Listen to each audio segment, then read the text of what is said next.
Tonight, you're not just listening to stories, you're stepping into a sacred space.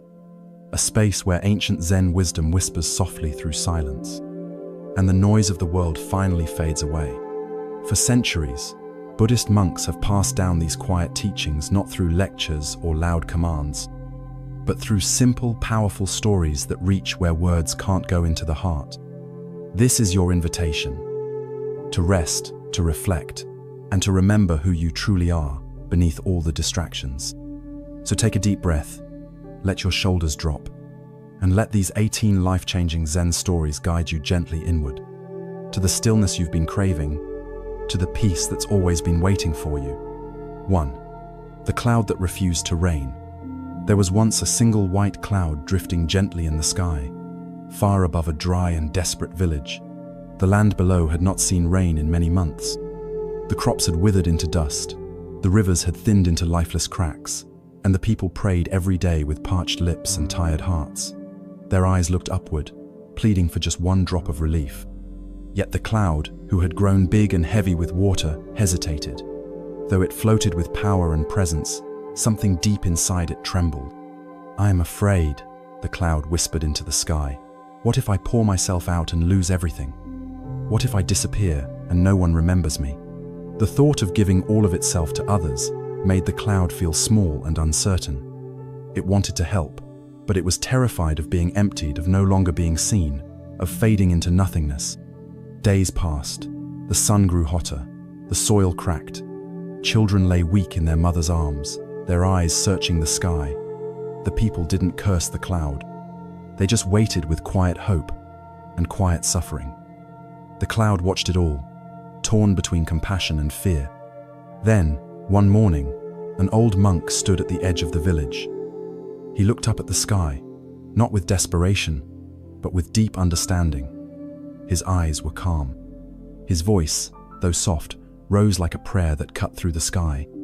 "You are not here to stay full forever. You are not meant to hold yourself back. Yes, when you release your rain, you may disappear, but what you give will become life. You will fall into the roots, flow through the rivers, rise again in the mist. You will live on not in form, but in impact." The cloud heard him. For the first time, it felt seen not for what it looked like, but for what it could become. And so, it stopped hesitating. It let go.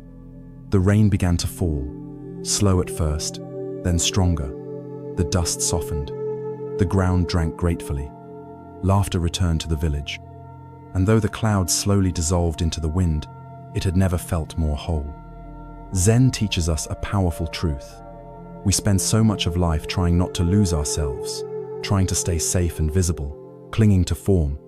But true transformation, true peace often comes when we finally surrender what we've been holding. When we give, without fear of disappearing, we don't vanish, we expand. We become the rain that nourishes others, the flow that continues beyond form, the gift that outlives the giver. When you let go, you do not become less. You become everything. 2. The bowl that never filled. In a quiet corner of the monastery, a wealthy man arrived with robes made of silk and footsteps that echoed with pride. He had come to visit the humble Zen master, not out of reverence, but to prove that wisdom could be bought, or at least impressed by status. With a wide smile, he offered the master a gleaming golden bowl, polished to perfection, carved with jewels, and more expensive than anything in the monastery. "This is my gift to you," the man said, "a token of respect, and perhaps in exchange, you might share your deepest teachings with me." The Zen master accepted the bowl with grace, bowed, and thanked the man without judgment. He placed the bowl beside his sleeping mat. Every day after that, the master used the bowl for his daily offerings, for rice, for tea, for water. But something strange began to happen. No matter how much was poured into the bowl, it never seemed to fill. Rice would spill over the edges, yet the bowl always looked as if it lacked something. Water shimmered inside it, yet the master would continue pouring more, as if it was still empty. Days passed. The wealthy man, curious about how his gift was being used, returned to the monastery. He noticed the same bowl now scuffed, dusty, no longer shining, and watched as the master once again poured water into it, expression calm, movement slow. "Master," the man asked, "why do you keep pouring? Can't you see it's already full?" The master smiled gently and replied, "No, my friend, it is not the bowl I'm pouring into. It is your mind." The man looked confused. The master placed the bowl into his hands and continued, "This bowl is like your heart, beautiful, yes, but burdened with expectations, with pride, with ideas of what wisdom should look like. You have come here not to learn, but to be acknowledged. That desire to prove, to impress, to acquire, that is why the bowl is never full. Because nothing I pour into it will ever satisfy the one who believes they already know."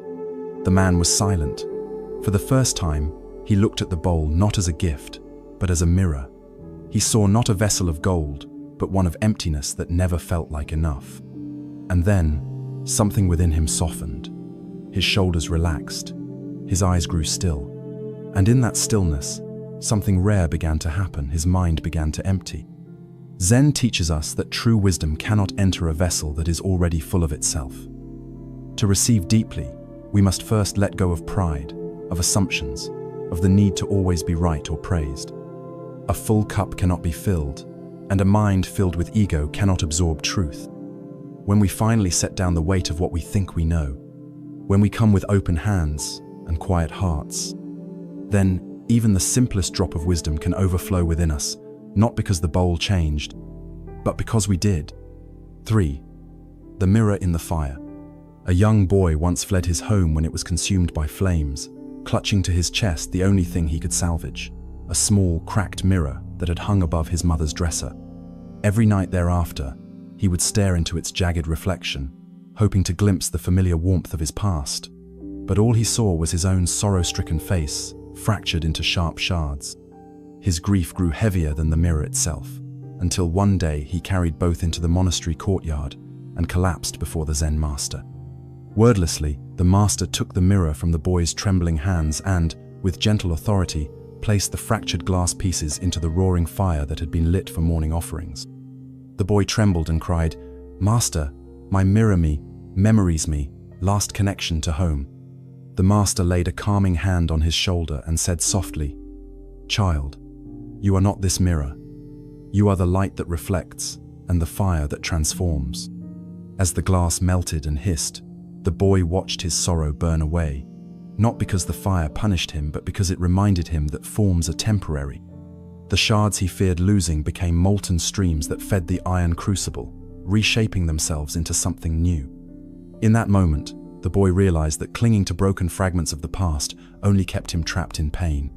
True healing began when he surrendered what he held most dear, allowing it to be transformed into a force that could forge compassion, resilience, and wisdom. Zen teaches us that our attachments, memories, identities, even our deepest wounds are like fragile mirrors. They show us truths, but they can also trap us in reflection. When we dare to place those mirrors into the fire of acceptance, we don't lose ourselves. Instead, we discover we are the flaming and ever-living light, capable of turning loss into new beginnings, sorrow into strength, and death into rebirth. Let your past burn away, not in punishment, but in purpose, and allow the radiant fire within you to shape a future unbound by any broken reflection. 4. The candle that lit the wind.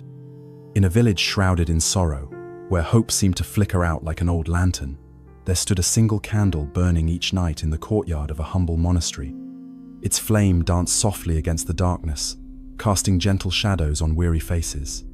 One evening, a blind woman arrived at the monastery gates, eyes closed but heart heavy with despair. The monks invited her inside and offered her warmth and food, but sensing her longing for purpose, the abbot handed her the lone candle. "Carry this light through the village," he said, "and let it guide you." Clutching the candle close to her chest, the woman stepped into the silent streets. Though she could not see its glow, she felt its warmth radiate through her palms. As she walked, the villagers peered from their windows, curious and cautious, for no one had dared venture out after sunset in so long. Yet, drawn by the promise of light, each person she passed felt a subtle lift in their chest. A child, who had been trembling in the corner of her home, rose and approached the doorway just to feel the warmth spill into her arms. A weary farmer, discouraged by failing crops, paused in his path, took a gentle breath, and straightened his shoulders. When the blind woman returned to the monastery, the courtyard was alive with soft murmurs of gratitude. "How did you light the way?" the abbot asked. "When you could not see?" The woman bowed her head and replied, "I did not carry this candle for myself. I held it so that others could see." Zen teaches us that true illumination does not depend on our own sight, but on our willingness to share the light we possess. Even when we cannot see our own brilliance, offering it to others brightens the world more than we ever imagined. Like the candle that warmed hearts without being seen, your kindness, compassion, and peace can guide countless souls not because you stand in the spotlight, but because you choose to shine anyway. When you carry the light with selfless intent, you become the very flame that transforms darkness into possibility. 5. The finger pointing to the moon. In a quiet temple nestled among the mist-covered mountains, a young monk was often seen carrying scrolls under his arm. He had memorized countless sutras, repeated the chants with flawless pronunciation, and quoted the words of ancient masters with pride and precision. Other students admired his knowledge and envied his eloquence. He seemed to know everything, every teaching, every symbol, every story, but within him, there was still restlessness. Despite all his learning, he could not find peace. His mind remained loud, his heart unsettled. One day, the old Zen master who led the monastery asked the young monk to join him for a walk at dusk. The sky had turned indigo, and the first stars began to pierce the veil of twilight. They walked in silence along a narrow path that led to a clearing with an open view of the heavens. The master suddenly stopped, extended his wrinkled hand, and pointed upward. The young monk followed the gesture and saw the full moon rising above the horizon, large, glowing, perfectly round. "Beautiful, isn't it?" the master said, his voice soft like the breeze. The monk nodded. "Indeed, master. The moon is a symbol of enlightenment, completeness, the ultimate awakening." The master smiled, then turned to him with eyes that... 5. The finger pointing to the moon. In the heart of an ancient Zen monastery, nestled among cloud-kissed mountains where silence flowed like a river through the trees, lived a quiet master known not for his sermons but for his presence. He rarely gave long talks. His wisdom was transmitted in gestures, glances, and the stillness between words. For those willing to listen with more than ears, his silence often spoke the loudest. Among his students was a particularly bright young man named Hiroshi.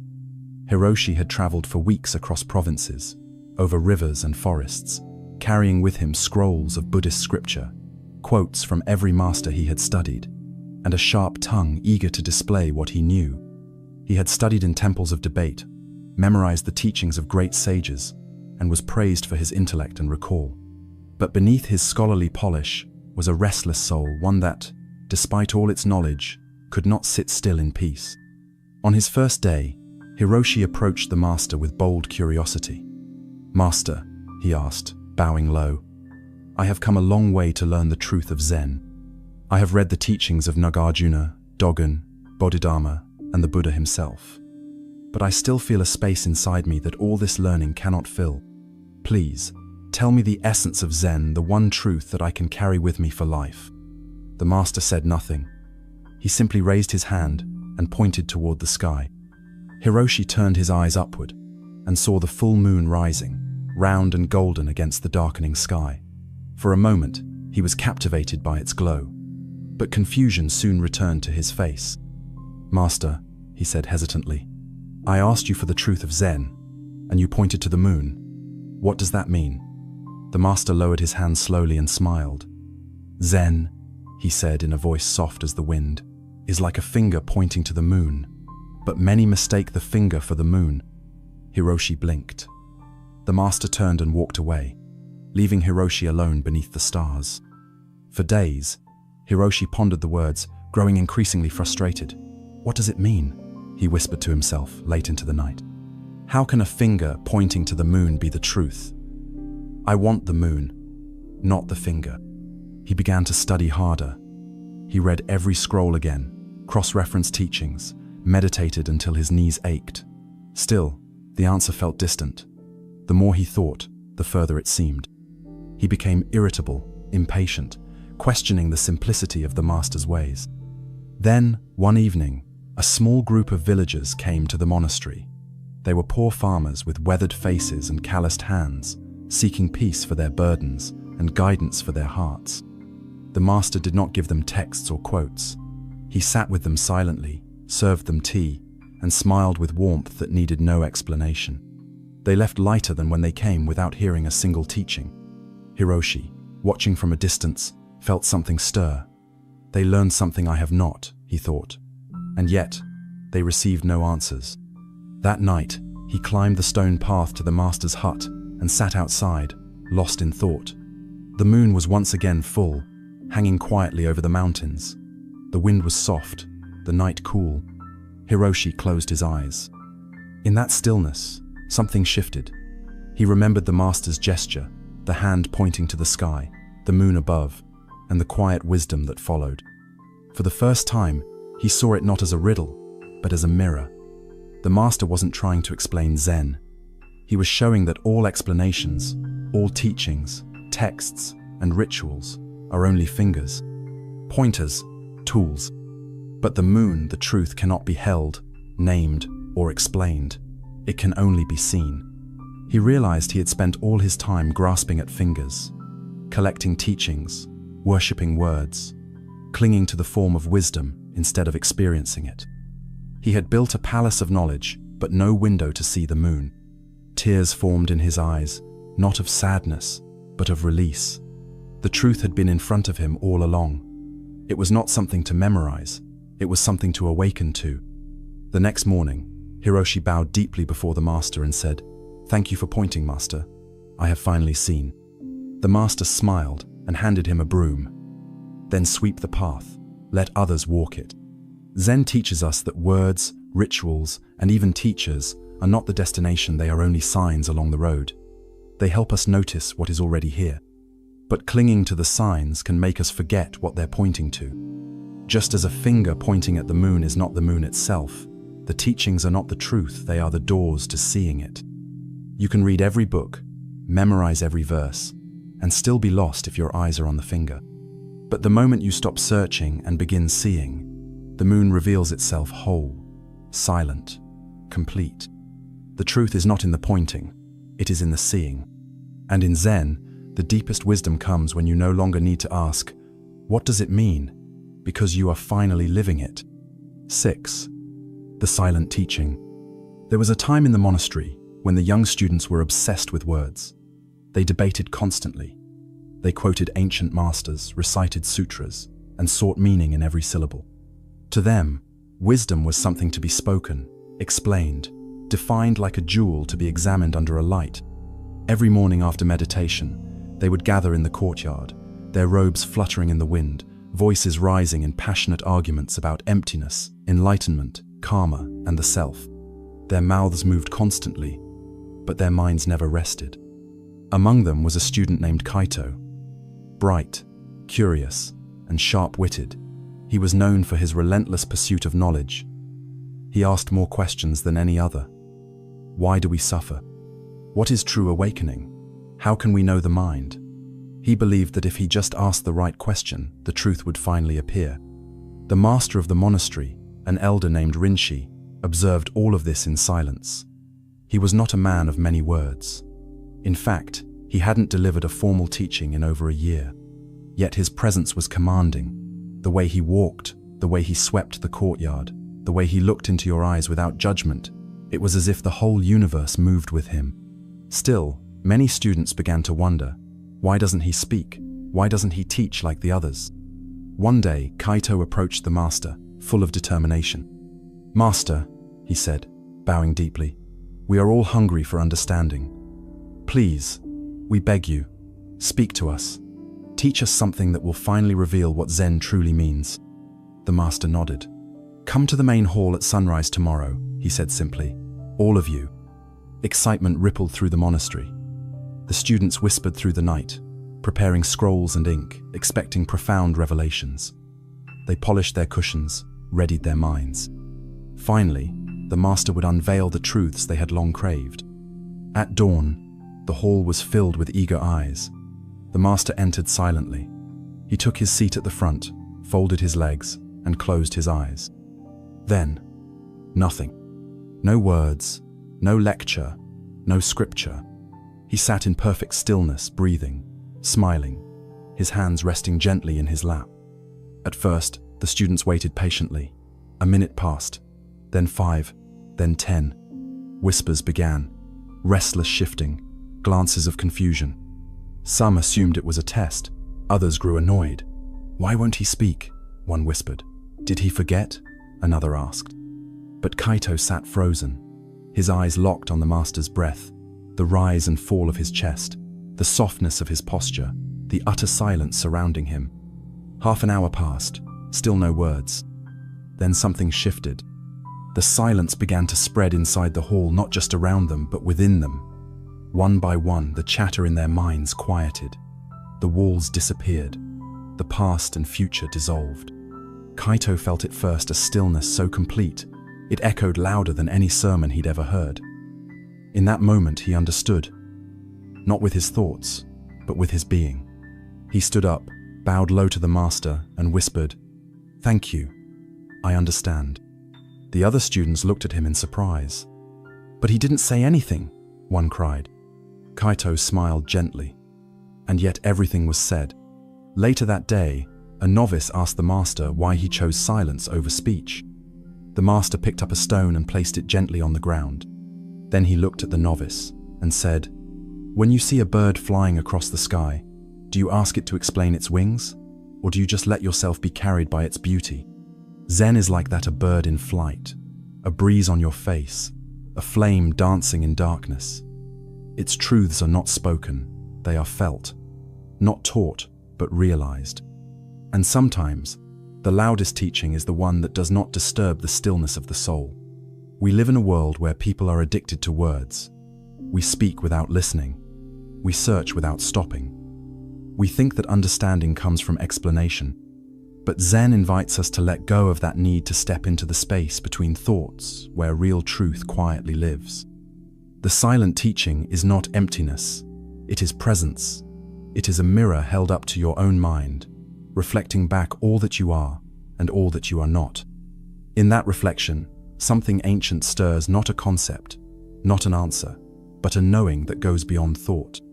Many of the greatest truths will never be printed in books. They will never be spoken on stages or argued in temples. They arrive softly, like dew on morning grass. You do not chase them. You wait. You listen. You become the silence. The master knew that the deepest transmission is not verbal, it's energetic.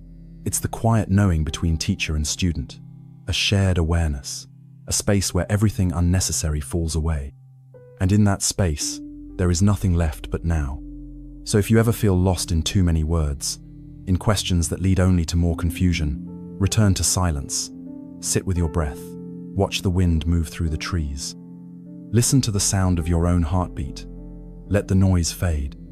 Because sometimes, when nothing is said, everything is heard. 7. The rock on the path. In the rolling hills beyond a mist-veiled forest, a monk named Daiji often walked the same quiet path from the monastery to the river. It was a path worn smooth by the feet of centuries, one lined with cherry trees and the occasional rustling of deer in the brush. This path was more than a trail, it was his place of reflection, the sacred space where he returned to his breath and remembered the rhythm of life. For Daiji, every stone, every shadow along that route was familiar, or so he thought. One morning, after an unusually restless meditation, Daiji set out on his walk. His mind was tangled with irritation. A novice had questioned his guidance, and the kitchen had run out of his preferred tea.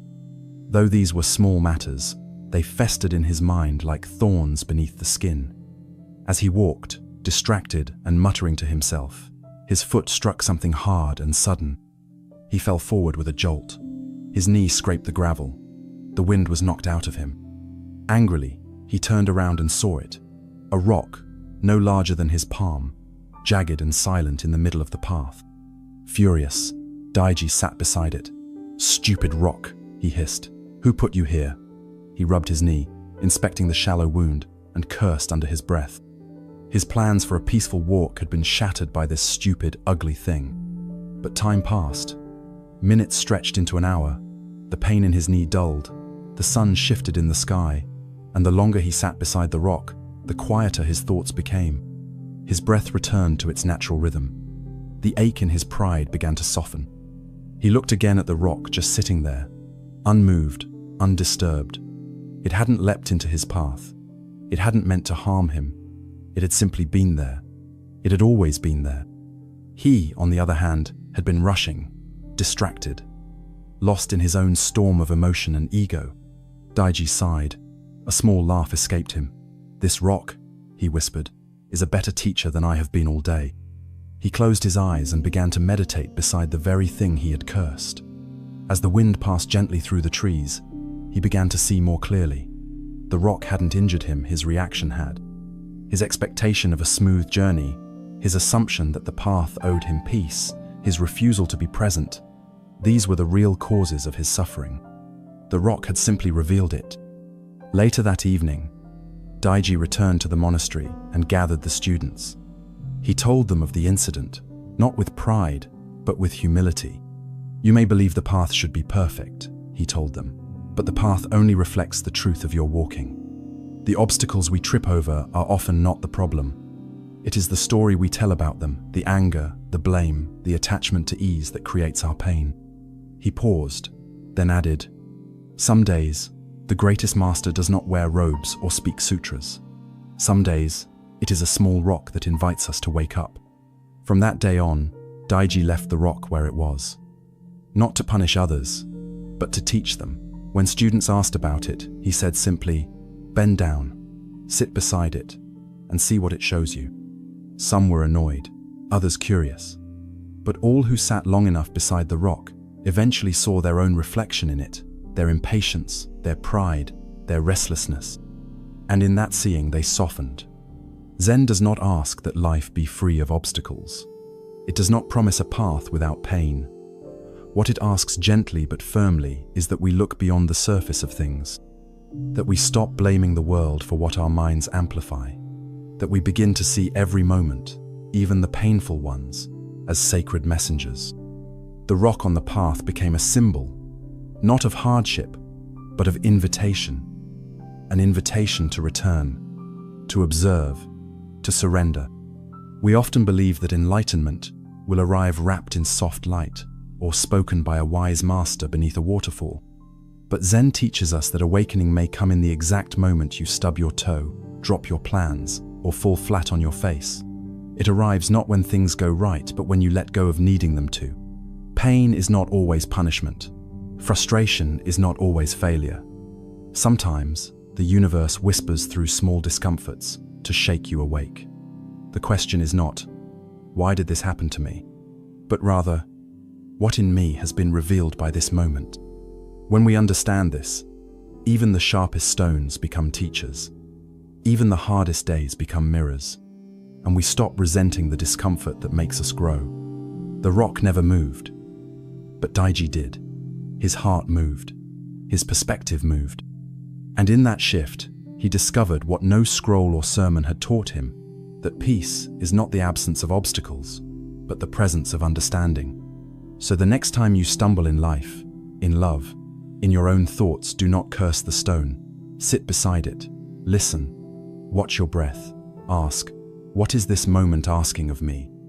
And know that perhaps this too is your teacher in disguise. Because in Zen, the greatest lessons are not always soft. Some arrive with a scrape on your knee and a silence that says everything. And the path, however uneven, is always leading you home. 8. The echo in the mountains. In a sacred valley surrounded by silent, watchful peaks, there lived a boy whose heart rang with unspoken grief. For years, he had borne the weight of loss of childhood laughter that vanished too soon, of a mother's embrace reduced to a fading memory, of a wound inside him that no kind word could soothe. Each morning, he awoke to the same heavy ache, as if his own chest had become an empty drum. Smiles felt like masks he wore for the world, while inside he carried a storm of unanswered questions. He longed to release the sorrow that had settled in his bones, to find a mirror for his pain that might answer, "I hear you." One dawn, fueled by equal parts anger and despair, the boy resolved to climb the mountain that loomed over his home. Villagers spoke of a hidden ledge where voices did not vanish but returned, transformed. He believed that if he could shout his anguish into the crags, the mountains themselves would acknowledge him. The path was steep and treacherous, bordered by ancient pines, whose needles glittered with dew like tears. With every upward step, his breath came faster, his heart pounded louder, and yet, he felt closer than ever to the source of his pain. At last he reached a jagged outcrop, its stones worn smooth by countless winds. The world below lay hushed, as if waiting. He took a trembling breath, lifted his chin, and cried with all the force of his despair. "I hate you." The cry echoed once, twice, and then a third time, each repetition carrying a sharper edge. It sounded almost alive, almost mocking. The boy's knees buckled, his voice quivered, and he covered his ears as the echo's refrain reverberated through the rocks. "I hate you, I hate you, I hate you." Shaken and crestfallen, he slid down the slope until he reached the foot of the mountain, where the Zen master of his village paced calmly. "Master," the boy cried, eyes wide with tears, "the mountain itself returned my hatred to me." Why did it answer that way? The master stopped, placed a comforting hand on the boy's shoulder, and simply nodded. Without another word, he guided the boy back up the winding path, each step silent, except for the soft rustle of leaves beneath their feet. When they reached the ledge again, the master turned to the boy and said, "This time, speak a different word." Confused, but trusting, the boy drew a deep breath and shouted not in anger, but from the trembling center of his heart, "I love you." The moment the phrase left his lips, the mountain caught it and threw it back to him in gentle repetition. "I love you. I love you. I love you." The echoes carried warmth, as though the rocks themselves had softened. The boy's tears fell freely, but now they were tears of relief. The master gazed at him with calm compassion and spoke at last. "What the mountain echoes is not its own voice but yours. It mirrors what you send. In hatred, it screamed your anger. In love, it returned your compassion. This is the true teaching of echoes. They reveal the shape of your heart." For days afterward, the boy remained on that ledge, exploring every feeling. He whispered words of forgiveness, of hope, of gratitude, and each time the mountain answered. It became his silent teacher, revealing hidden corners of his soul he had never known. He discovered that bitterness only hardened his own spirit, while kindness softened the world around him. When he finally descended to the village, he carried more than a lesson, he carried a change in his very being. He spoke gently to neighbors, helped the elderly fetch water, and laughed with children in the streets. The same mountain stood silent behind him, but now its echo was a quiet companion to his kindness, rather than a cruel reflection of his pain. Zen teaches that the world is not separate from the mind that perceives it. Every interaction, every word, every gesture is a stone cast into the pond of existence, and the ripples you create will always return to you. The echo in the mountains is not magic. It is a reminder that your own heart sculpts the sounds you hear. So remember, when you feel ignored, it may be your own silence that radiates outward. When you feel surrounded by anger, it may be your own frustration calling back to you. But when you choose love, compassion, and forgiveness, no matter how faint at first, the universe will respond in kind. The next time you stand before a challenge, imagine your voice as a gift cast into the world. Ask yourself, what echo do I wish to hear? And know that the answer will ripple back, teaching you not through thunderous words, but through the gentle return of your own heart's intention. 9. The tea without sugar. In a quiet mountain monastery, where the wind whispered through bamboo groves and dawn unfurled in soft amber light, lived a man named Renzo. Each morning, before the sun had fully risen, he would sit beneath the towering pines and drink his ritual cup of tea. But this was no ordinary tea, it was always brewed with sugar, scooped in generous spoonfuls until the liquid glowed with sweetness. Renzo believed this sweetness was the essence of life itself, a balm against the bitterness in his heart. Without it, he thought, the world would be dull, cold, and unwelcoming. Every day followed the same pattern. Fetch the water from the stream, heat it over coals, Steep the tea leaves until the fragrance danced in the air, and then stir in sugar until the cup felt heavy with promise. As he drank, Renzo imagined the sugar washing away his worries, coating his worries with comfort. He saw each grain as a tiny talisman against fear, against loneliness, against the worry that one day, life's flavor might slip away entirely.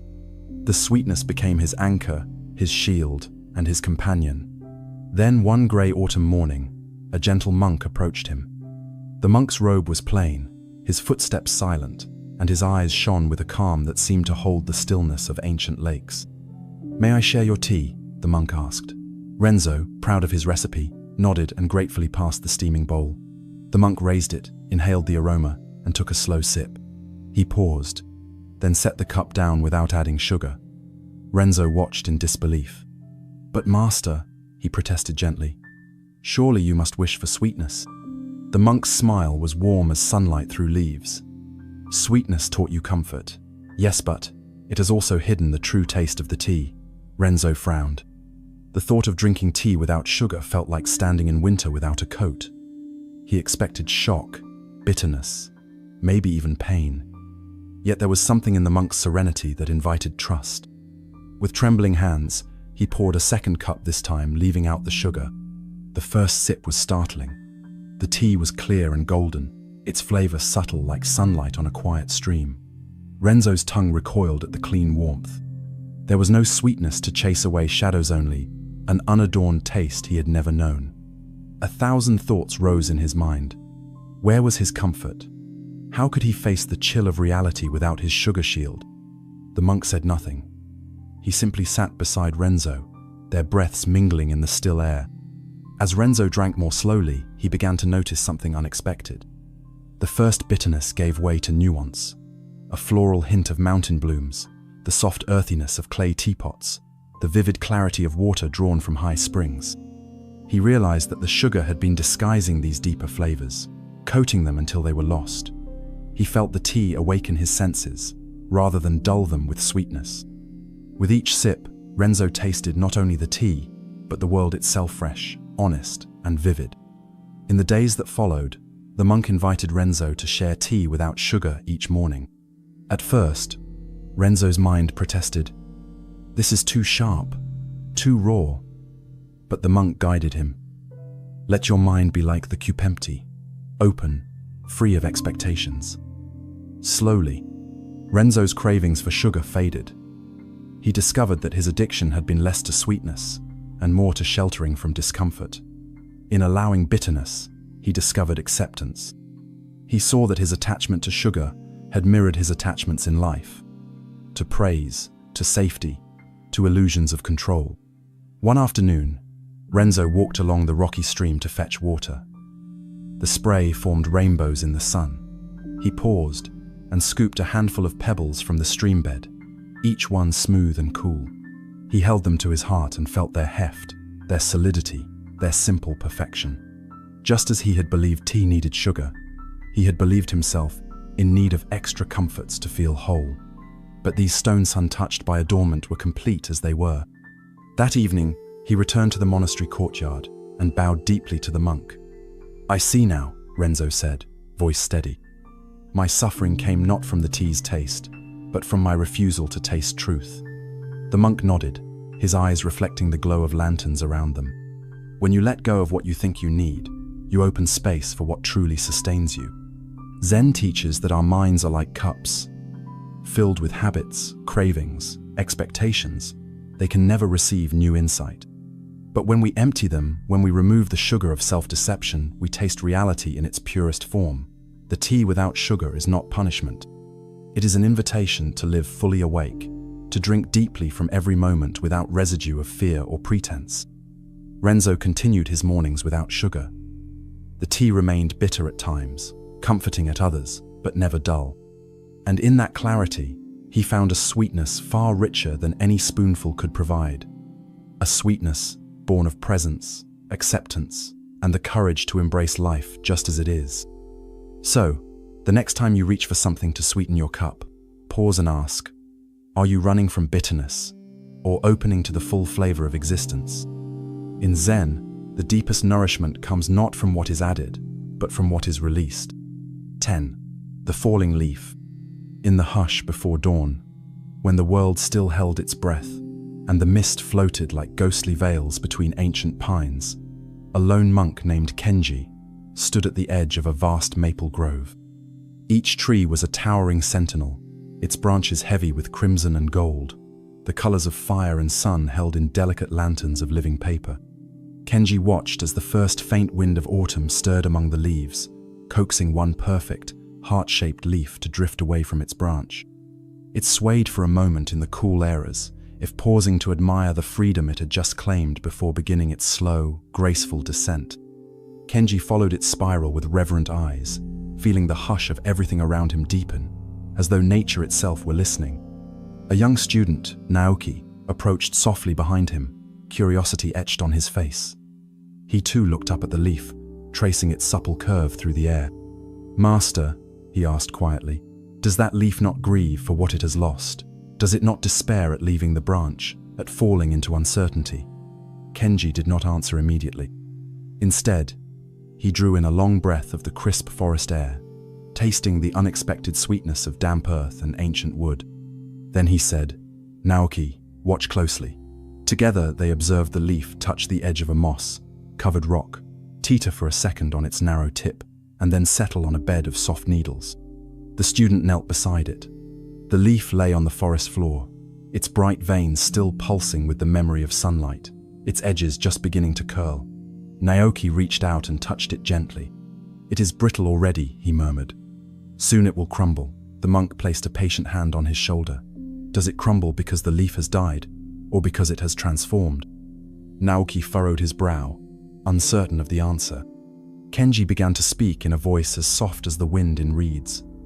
"This leaf was once a part of the living canopy, nourished by the sap rising from the earth. It opened each morning to the dawn light, unfurled to drink the rain, and trembled at each passing breeze. It performed its duty until the moment came when its service was complete. The time of change is not a tragedy, but a Ritian, ancient alchemy of seasons." He paused, drawing a circle in the air with his hand. "The falling leaf does not die in vain. It returns to the soil where it will rest, blend, and feed new growth. Beneath the ground, its cast-off form becomes the nourishment for tender roots that will push upward in spring. There is no loss here, only transformation. The leaf's end becomes the forest's beginning." Naoki listened and felt a gentle warmth rise in his chest. He pictured the forest floor weaving the leaf into the tapestry of living earth, feeding the mushrooms and the ants, enriching the soil so that saplings might grow tall. He imagined the roots of the maple drawing strength from the decayed leaf, reaching deeper because of what had fallen. "So the leaf's journey is not over," he said at last. "It simply takes a different path." Kenji nodded, eyes shining with calm. "Exactly. In Zen, we see impermanence not as an ending, but as the very pulse of existence. Everything flows like a river that never pauses, like breath itself that rises and falls. Clinging to any moment is like holding water in your hand. The tighter you squeeze, the more it slips away." The student bowed his head, understanding blooming within him like a quiet lotus. "Master, teach me to embrace that flow." Kenji smiled and guided Naoki to gather several fallen leaves. Together they carried them back to the temple courtyard, where the leaves were laid out in a circle. As lanterns were lit and the sky deepened to violet, Kenji instructed the student to meditate on each leaf, its color, its texture, its sentient, then to place it in the small fire burning in the brazier at the center of the circle. One by one, the leaves danced into flame, curling and glowing, before turning to ash. Naoki watched as smoke drifted upward in thin spirals, carrying with it the essence of every leaf he had held. The transformation was complete. No leaf remained, yet the forest felt more alive than ever, as if each flicker of flame had been a quiet homage to the cycle of life and death. That night, under a canopy of stars, the student lay awake in his quarters. He saw the maple grove in his mind's eye, the blazing red of autumn leaves, the gentle falling of each one, and the soft, fertile hush that followed. He realized that his own life was woven into that cycle. Every triumph, every sorrow, every breath was a turning of the wheel. Rather than fearing change, he felt a profound gratitude for the beauty of each moment, knowing it would pass, and yet always contribute to something new. Zen teaches us that impermanence is not an enemy to be defeated, but a teacher to be embraced. The Falling Leaf is a poem written by nature on the canvas of Ira Whisper that invites us to let go, to trust in transformation, to know that in every ending lies the seed of a new beginning. When the wind carries us away from what we once were, we are not lost but released. We become part of something vaster than ourselves, returning to the source, even as we become the ground from which others grow. So the next time you watch a leaf drift from its branch, do not see only departure. See the art of letting go, see the promise of return. And remember, your own life, like that leaf, is an unbroken cycle of beauty, of surrender, and of endless rebirth. 11. The Broken Bowl. In a secluded monastery perched on windswept cliffs, there stood a simple wooden shelf in the master's quarters, holding one precious object above all others: a smooth, ceramic bowl glazed in deep indigo and flecked with veins of silver. This bowl was said to have been a gift from a wandering monk who had poured blessings into its clay with his own hands. Over the years, the master used it for his morning rice, for the tea he shared with students at sunset, and for the ceremonial water he offered to the stone lanterns in the courtyard. It was more than a vessel. It held memories, teachings, and the waking breaths of every disciple who had knelt before it. One evening, after a day heavy with storms and worries, the master carried the bowl across the polished wooden floor to refill the kettle. The sky outside was rent with thunder, and the wind rattled the windows like fingers drumming on a door. He paused at the threshold, lost in thought over the struggles of villagers whose fears weighed on his heart. As lightning flashed, he turned too quickly, and the indigo bowl slipped from his grasp. Time seemed to slow. He watched it spin through the air, catch the edge of the low table, and shatter into 100 uneven pieces across the floorboards. Each shard glinted white in the electric glare, fracturing the bowl's story into fragments he could never piece back together. At first, the master felt a pang of regret sharpen his chest. He knelt among the shards, lifting a curved fragment and running his thumb along the broken edge, mindful of the tiny cut it left. A gentle ache rose in his heart, not for the loss of clay and glaze, but for the memory the bowl carried, the countless moments it had held with grace. He closed his eyes and remembered the monks who had laughed around it, the tears it had witnessed, the sacred oaths it had borne silently. It felt as though a part of his own journey lay scattered on the floor like scattered stars. But then, after a quiet breath, something softened within him. He placed the shard back down with reverence, as one might set aside a fallen leaf in a garden. He rose unhurriedly, found a broom, and began to sweep each piece into a neat pile. The sound of wood against dust echoed softly, replacing the thunder outside. Thud by thud, he gathered every fragment without haste or apology. With each sweep, he felt his heart lighten, as if the weight of regret were dissolving into acceptance. The broken bowl was not a tragedy. It was a memento, part of the unbroken flow of existence. Word of the shattered bowl traveled quickly through the monastery. Students whispered in the halls, their questions like ripples in a pond. Why did the master not mourn? Why did he not scold himself? Early the next morning, a curious novice named May approached him in the courtyard, where petals from blossoming trees lay scattered like pink snow. "Master," she asked with a voice both tentative and earnest, "the bowl was your greatest treasure. Why did you not grieve its loss?" The master looked up at the soft dawn light and offered her the broom with a gentle smile. "Help me," he said simply.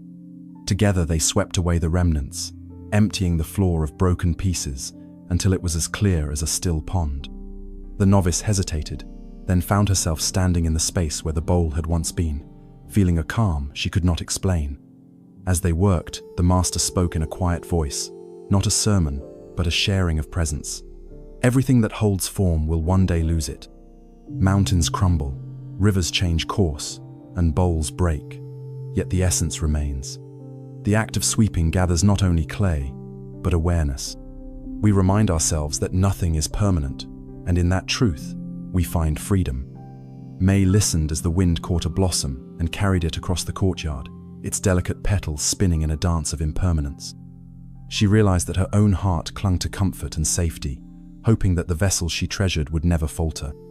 But the master's calm acceptance showed her another way, to hold the moment fully, even if it could not last. After they had swept clean, the master led May to the open sky and asked her to close her eyes. The distant sea roared against the cliffs, the sun rose over misty fields, and a single bird called out in greeting. "Open your heart to this moment," he whispered. "Do not cling to what was or fear what will be. In this breath, all is whole." May felt tears slip down her cheeks. She thought of the broken bowl, yet she felt no sorrow, only a vast tenderness for every fleeting moment that lay ahead. She understood then that loss was not emptiness, but an invitation to renew. The world would break her treasures again and again, yet each break would teach her how to gather presence, compassion, and wisdom with open hands. In the days that followed, the students watched as the master accepted a simple wooden bowl as a replacement. It was unadorned, its grain worn by time, its curves imperfect. But he used it with the same reverence he had shown the indigo bowl. And whenever the wind howled through the halls, or a student's question cut like a shard of doubt, he would pause and lift the wooden bowl, as if offering its simplicity back to the sky. Zen teaches that nothing we hold can save us from change, yet everything we lose can teach us to embrace life more fully. The broken bowl was not simply an accident. It was a teacher in disguise, guiding the master and through him, every student to see that form and emptiness are two sides of the same coin. We break, and in breaking we awaken. We love what is here, yet let it go. We gather the shards of experience into a tapestry of awareness, and in that weaving, we find ourselves unbroken. So when you encounter your own broken bowls, moments of loss, failure, or unexpected shattering, remember the master on the wind-swept cliffs. Sweep gently, breathe deeply, and know that what remains in your heart is more precious than any vessel, more enduring than any form, and more alive than the moment you ever held. In every break, there is the chance to become whole once more. 12. The candle in the wind. In the heart of a desolate valley, where winter's breath carved frost into every stone, and the wind howled like a morning choir, there stood a single candle atop a weathered wooden post. Its flame danced against the emptiness, a slender beacon of warmth in a sea of icy darkness. The villagers called it the Lantern of Hope, for it burned every night without fail, guiding lost travelers and comforting farmers who watched distant peaks vanish under falling snow. Yet no one knew who tended this humble light, nor from what secret flame it first ignited. One bitter evening, a young woman named Emiko stumbled into the valley. She had fled her home after tragedy fire that claimed her family's hearth and shattered her faith in any light that could outlast grief. Her feet ached with each step, and her breath formed jagged crystals in the air. She pressed forward, drawn by the soft glow on the ridge above. When she finally reached the post, the candle's flame flickered fiercely, as if fighting against a gale. Emiko wrapped her trembling hands around the base and closed her eyes, imagining the warmth soothing her cold despair. She did not notice the old monk who emerged from the shadows until he spoke. "You carry many storms inside you," he said gently, his voice hushed by age and understanding. Emiko looked up, startled. The monk's robe was threadbare, and his eyes held galaxies of compassion. "I walked through fire and wind to find this flame," she confessed, lowering her head. "Can a candle truly guide me home when my world is burned?" He smiled, tapping the post. "This flame lives not for itself, but for every soul that strays into darkness. It burns because there is purpose beyond its wax." As the wind gouged at the valley, Emiko watched the flame lean and sway, never snuffed. "I cannot keep it safe," she whispered. The monk placed a calloused hand on her shoulder. "You cannot control the wind, nor prevent the storms. The secret lies in how you stoke the flame within." Together, they fetched a bowl of oil from the monastery. Emiko poured it slowly into the reservoir beneath the candle, feeling the weight of each drop. She realized then that purpose was the fuel that allowed a flame to endure, not the vessel, nor the steadiness of the air. That night, Emiko stayed beside the lantern, watching as travelers came and went. One man limped on a broken leg, yet when he stepped into the circle of light, his face softened in relief. A mother carried her frightened child, trembling at the wind's roar, but the child's tears turned to wonder as the candle's glow chased away the shadows on the stone wall. Emiko saw how their burdens lightened simply by finding a safe haven, if only for a moment. She began to understand that the candle's true power was in granting passage through darkness without asking for anything in return. In the days that followed, Emiko returned each twilight, undeterred by snow or biting gusts. She learned to coax the flame into a steady brilliance, trimming the wick, smoothing the oil's surface, whispering words of encouragement to it. She discovered that every act of care deepened her own resolve, that tending that small fire rekindled her own courage.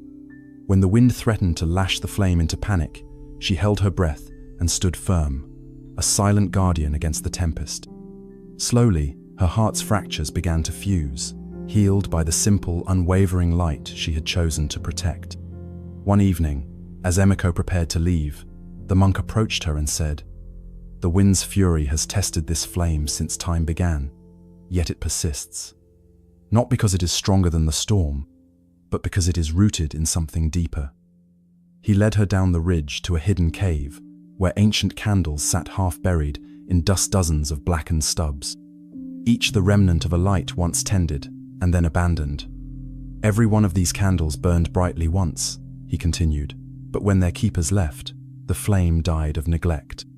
A flame needs care and a purpose beyond itself, or it becomes just another corpse in the dark." Emiko touched the smooth walls of the cave, studded with the glass bones of spent candles. "I understand," she whispered. "A life lived for itself flickers out, but one lived for something greater endures." The monk nodded and returned her to the lantern post. "Tonight, you tend the flame alone." Under a sky mottled with snow, Emiko knelt by the candle. The wind roared, rattling her cloak, threatening to blow her backward. Yet she pressed on, trimming, fueling, and guiding the flame until it burned with steady clarity. In that act, she felt a surge of warmth inside her chestnut, the familiar burn of sorrow, but a gentle radiance born of choice. She had chosen to stand firm, to serve a light meant for others, and in doing so, had become its keeper. She rose and faced the valley. The wind still howled. The path ahead lay cloaked in snow, but the candle's glow stretched around her like a shield. Emiko breathed deeply, feeling the weight of loss lighten. She realized that the lantern had not guided her home in the sense of returning to a physical place, but had guided her back to herself, back to her capacity to care, to hope, and to endure. Years later, travelers still tell of a fierce winter night when a woman alone stood in a barren valley, her hair whipping like a banner in the gale, her eyes shining brighter than any star. They say she held a single candle in her hand, and where its light fell, the wind would bow in reverence, and the darkness dared not tread. Zen teaches that our inner flame is not a fragile thing to be hidden away. It is meant to burn at the world's edge, offering guidance to those lost in life's storms. When we fuel our purpose with compassion, tend our resolve with discipline, and protect our light with courage, no wind can extinguish us.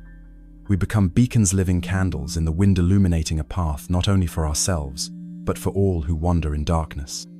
And so, the next time you feel battered by unseen gales, remember the lesson of the lantern of hope.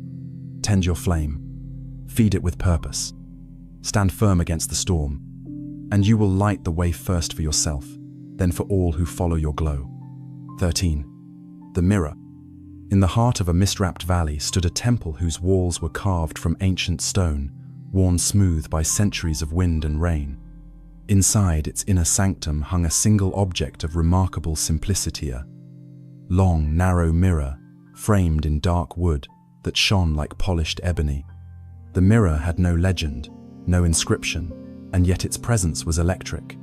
Each dawn, the students would file past it on their way to morning chanting, pausing only briefly before continuing on their path. None knew who had brought the mirror here or why the master revered it so. Ever the eager pupil, a young monk named Aiko felt drawn to that silent glass. He arrived before sunrise, shoulder pressed against cold stone, breath rising in the chill air. As first light crept through the lattice window, he peered into the mirror. At first, he saw only his own reflection-pale skin, gaunt with devotion, hair tied back in a simple knot. Then, as his eyes adjusted, he spotted the narrow line of impatience in his jaw, the tension coiled in his shoulders, and the restless fire dancing behind his own gaze. The mirror did not flatter. It revealed. Word of Aiko's discovery spread quietly through the cloister. Soon, other students ventured to stand before the glass. A scholar who expected to see serenity instead glimpsed anxiety born of self-doubt. A novice warrior monk, confident in muscle and discipline, saw behind him the bruised insecurity of untested fear. A gentle healer came seeking compassion and found hidden anger at her own limitations. Each student recoiled, brushing hands over their robes as if to wipe away the truth they had glimpsed. That evening, the master called them together in the courtyard. In the lantern light, their faces hovered half-illumined, eyes heavy with questions. He beckoned them silently toward the mirror, then waited. One by one, they stepped forward, each holding a folded question in their heart. What am I missing? What am I hiding? When they stood before the cool surface, the mirror's clarity cut through every carefully constructed facade. At last, the master spoke, voice calm as still water. What do you see? Aiko answered first, voice trembling. I see my devotion glowing, but also my impatience, master. I see how I push myself and others too hard. The scholar replied, I see my studies etched on my face and the fear that my knowledge is never enough.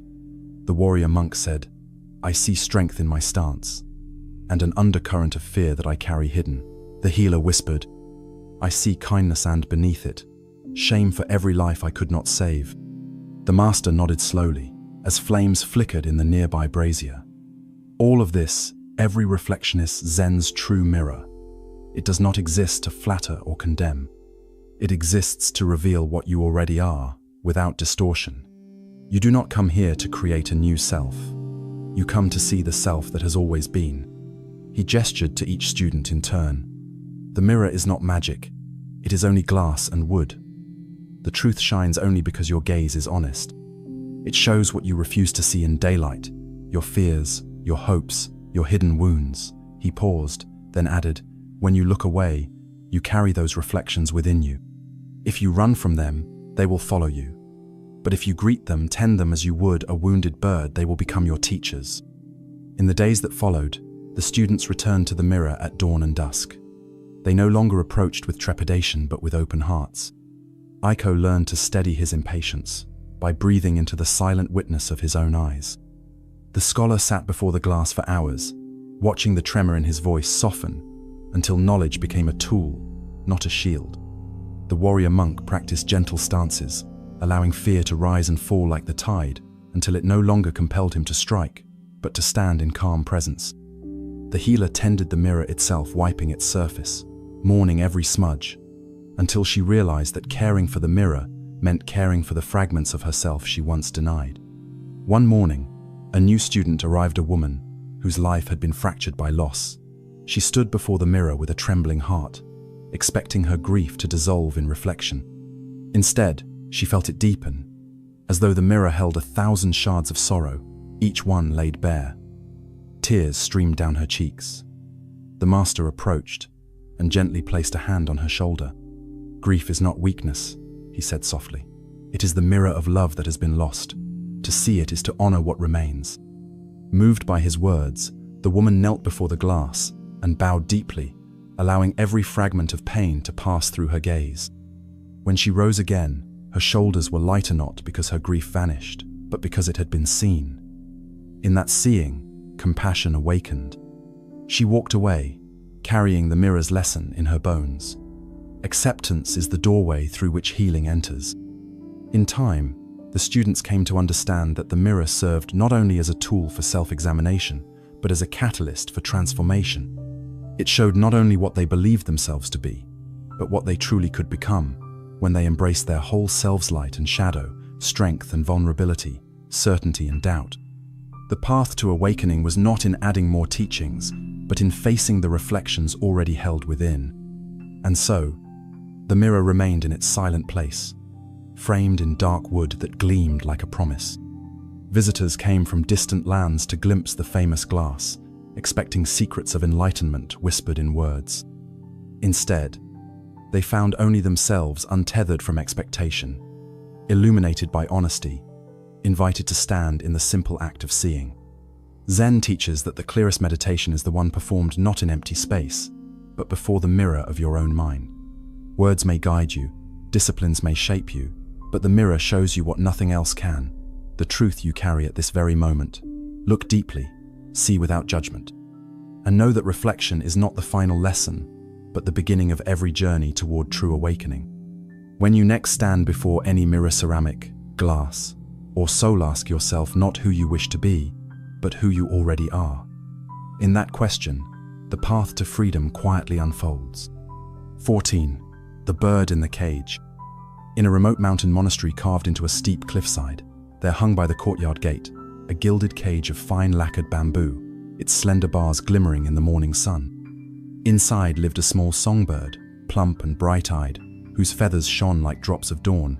The monks called him Chikai, promise, for they believed his voice heralded blessings on whoever heard it. Each day at first light, the abbot would unlock the cage and whisper words of blessing, then gently guide Chikai to the low branch of a plum tree. There, while the monks gathered for chanting and tea, the bird would sing complex melodies woven from memory and instinct, filling the courtyard with a joy so profound it seemed to lift the very stones.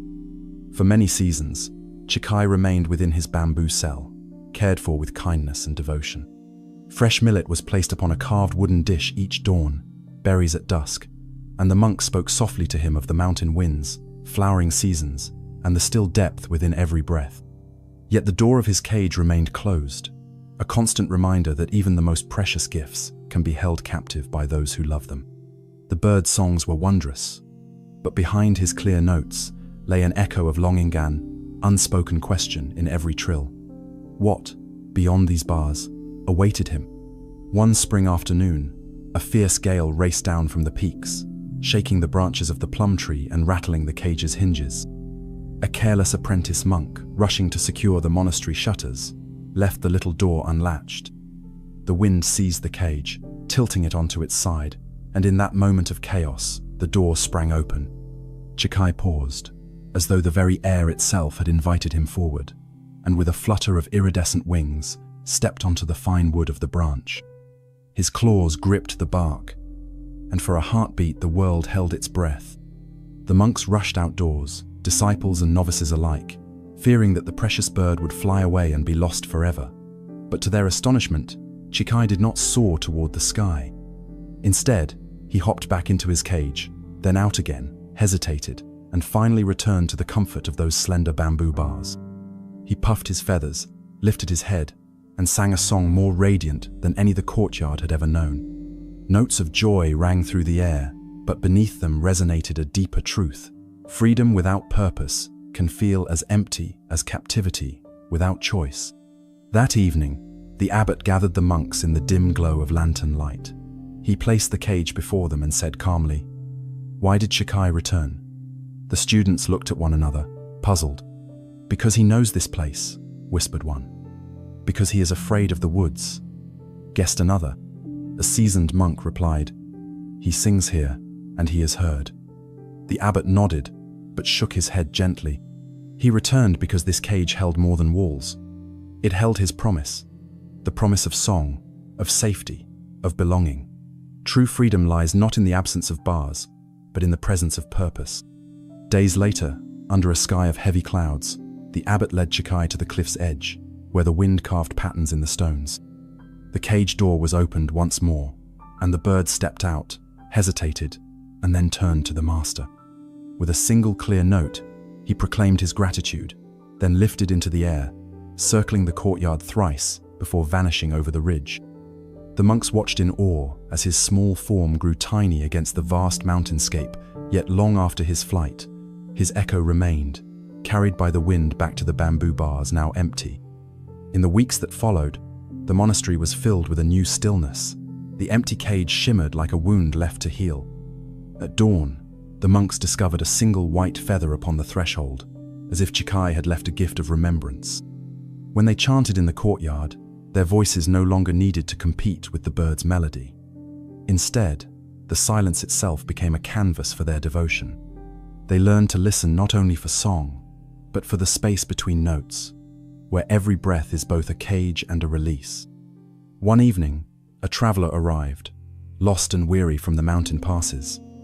He watched as the monks bowed before the empty cage, then offered tea in silence.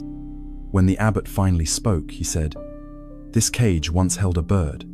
Now it holds a lesson." The traveler asked, "What lesson is that?"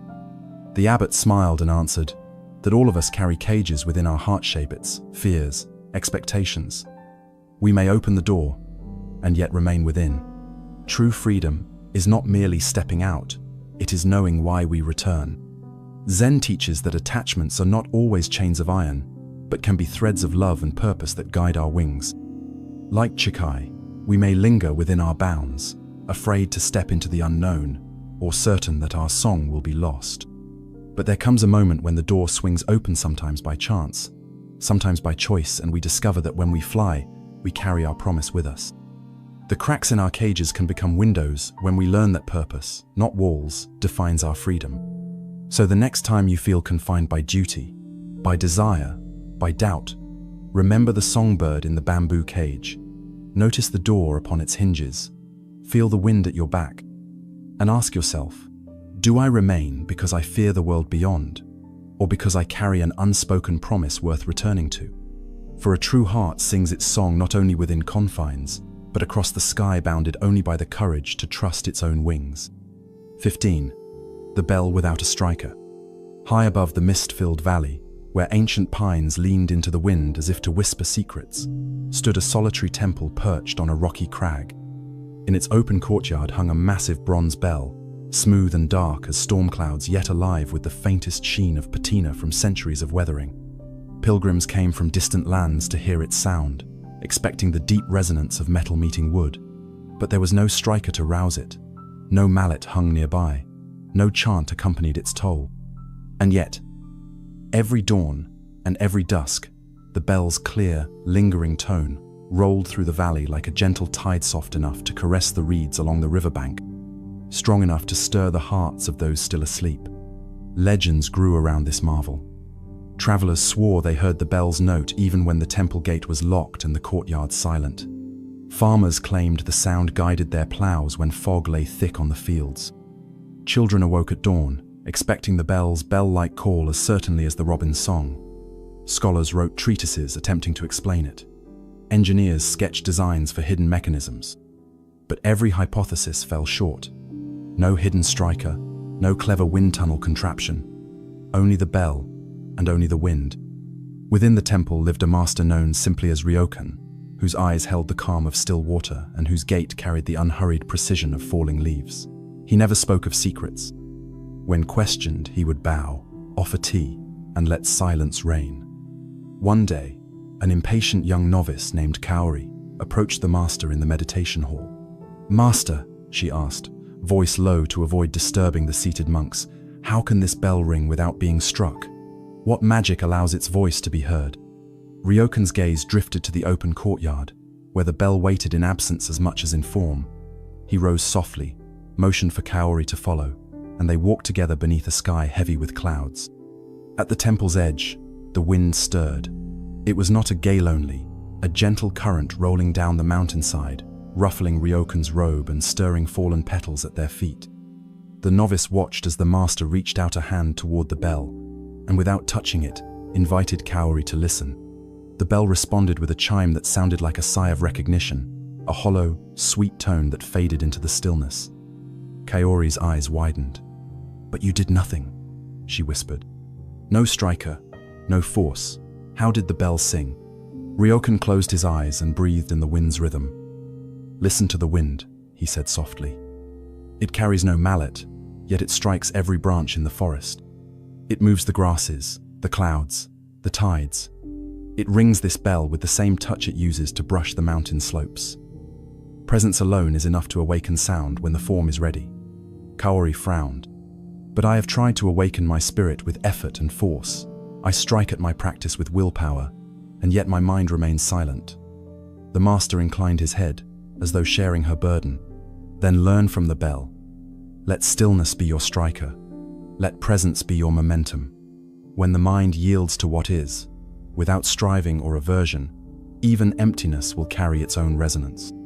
Over the following weeks, Kaori sat by the bell from dawn until noon, and again from dusk until dark. She held no mallet. She chanted no sutras. She simply waited, breathing in sync with the wind, opening herself to the space between breaths. Sometimes, she heard only silence. Other times, the bell answered her with a faint hum, as if acknowledging her patience. Gradually, she noticed that the bell's song was not constant. It came and went like the tide, yet its echo lingered within her long after the wind had stilled. At first light one morning, the courtyard was filled with a golden hush. Kaori approached the bell, closed her eyes, and drew a single deep breath. In that still moment, the wind rose from a distant pass and curled around the bell's rim. Instead of a clear chime, there came a complex harmony of overtones, rich, layered, and alive with echoes of wind-riffled forests, rushing rivers, and silent dawns. The courtyard fell away. Kaori felt herself become both the wind and the bell, empty space resonating with infinite possibility. When the sound finally faded, she bowed her head, tears of wonder staining her cheeks. Ryokan appeared beside her, silent as ever. He simply smiled and motioned for her to follow him into the temple gardens, where bamboo fountains tapped gentle rhythms and moss-covered stones bore witness to seasons of rain and sun. "What did you learn?" he asked. Kaori searched for words.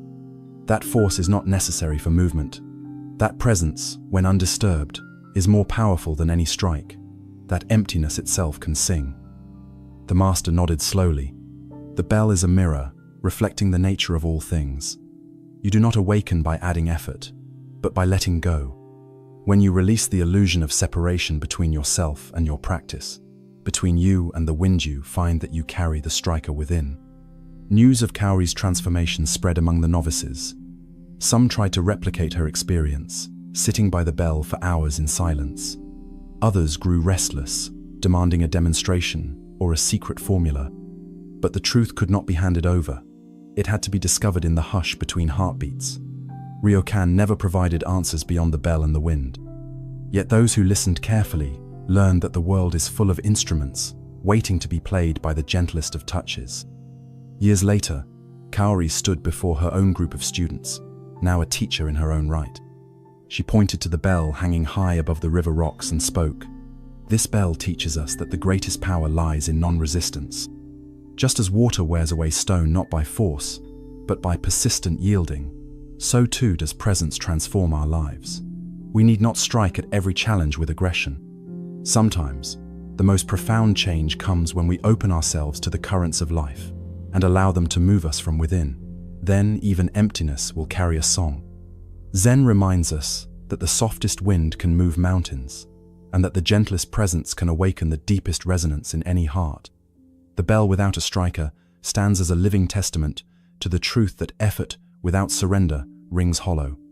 Only the harmony born of stillness, of space, of acceptance, can produce a sound that echoes through eternity. In the end, there is no separation between striker and bell. There is only the single, unbroken song of existence, waiting to be heard. 16. The door without a lock. In a secluded valley, where mist wove through ancient pines and mountain peaks stood like silent guardians, there existed a temple unlike any other. Its walls were hewn from pale stone and weathered by wind and rain, but it was the entrance that truly set it apart. A grand wooden door carved from the heartwood of a 1,000-year-old cedar, swung upon simple iron hinges, and yet bore no lock, no latch, no bolt. Pilgrims and wanderers from every corner of the land spoke of it with wonder how the door remained open, offering passage to all, and yet the temple stood secure, its treasures and mysteries intact. One day, a weary traveler named Haru arrived beneath the temple's gate, his clothes dust-streaked and his spirit worn by hardship. He hesitated before the open door, brushing his fingers across the smooth wood, as though expecting to find some hidden mechanism. Finding none, he stepped inside. A hush fell over him as he passed beneath the lintel here. In this threshold, he felt a gentle invitation to let go of his burdens, if only for a moment. Inside the entrance hall, monks moved in silent procession, carrying lanterns and offering bows of greeting, yet none locked the door behind him. Perplexed, Haru approached the abbot, an elder whose raven hair was shot with silver, and whose gaze held the calm of still water. "Master," Haru asked, voice low with confusion, "why does this door need no lock? How do you keep your peace safe when anyone may enter or depart at will?" The abbot smiled, as if amused by both the question and the wonder it expressed. He led Haru to a small courtyard beyond a second pair of open doors. Here stood a young monk named Sora, sweeping fallen leaves with deliberate care. "Observe," said the abbot, "how Sora tends this courtyard." Haru watched as each leaf was brushed away, only to be carried by a gentle breeze into the temple gardens, where it took its place among other blossoms and greenery. "When we sweep away disorder," the abbot continued, "we do not confine it behind a wall. We release it into the flow of life, where it becomes nourishment for the world." Haru's brow furrowed. "I see the leaves scatter," he said, "but the courtyard grows cluttered again each day. Must you sweep endlessly?" The abbot placed a hand on his shoulder. "The temple remains whole, not because we lock away the leaves, but because we welcome their return. Each moment, life brings new challenges. We neither imprison nor resist them. We tend them, then let them go." Still puzzled, Haru wandered deeper into the temple. He passed alcoves filled with sacred texts, statues carved in stone and bronze, and a hall where novices bowed in silent meditation. Everywhere he went, there were doors arched, rectangular, small, and grand-butt. None bore any kind of fastener, yet he sensed no threat, no chaos. Instead, he felt a profound invitation to enter, to explore, and even to depart without fear. At dusk, Haru returned to the abbot for an audience. "Master," he began, "I have walked these halls and entered every chamber. I have seen the ceremony of tea, the chanting of sutras, the lighting of lamps, and still I find no lock, no guard, no barrier. Yet nothing is stolen, nothing defiled. How can openness preserve security?" The abbot motioned toward the setting sun, whose last rays glinted upon the temple's eaves. "Security," he said softly, "is not built through walls, but through awareness. When you know the true nature of the door, its openness, your heart becomes a sentinel. You guard what matters, not with force, but with presence." Haru shook his head. "I came here expecting walls and locks. I thought peace required defense, but here, defense is not separation, it is invitation. Still, I do not understand." The abbot rose and beckoned him to follow. Together, they walked out of the temple, into the moonlit gardens, where lanterns swayed in the breeze and koi stirred beneath lily pads. "Tell me," the abbot asked as they strolled, "what do you see?" Haru looked at the moon's reflection in a still pond. He saw ripples where fish had broken the surface, saw petals drifting upon the water like tiny lanterns. Nearby, leaves fell in slow circles. "I see movement," he replied. "Yet nothing is locked in place. Everything flows." The abbot nodded. "And do you believe the pond is any less whole for its surface to crack with ripples? Or the fish any less safe when they stray?" Haru's heart stirred. He realized that fish and water, leaves and air, moonlight and pondal moved freely, yet maintained harmony. The pond did not need to lock the fish in, nor the wind to bolt the flowers. Their integrity arose from the ecological dance of give and take. The abbot guided Haru to a lone stone bench beside the water. "Open the door in your mind," he invited. "Release the idea that safety and attachment are one. Understand that when you cling to something, be it door, treasure, or moment, you imprison your own heart. But when you trust the dance of life, you stand as a guardian of openness." Haru closed his eyes and breathed deeply. He felt the breeze brush his cheeks, heard the distant chant of monks returning from evening prayers, sensed the gentle weight of the moon overhead. In that moment, he understood. The unlocked door was a teacher, not an oversight. It taught that fear-based walls imprison the mind, while trust-based openness cultivates freedom. The next morning, Haru awakened before dawn. He rose, walked through the silent halls, and found the abbot in the courtyard. "Master," he said, bowing low, "I see now that the greatest lock is the one you release the lock on your own fear.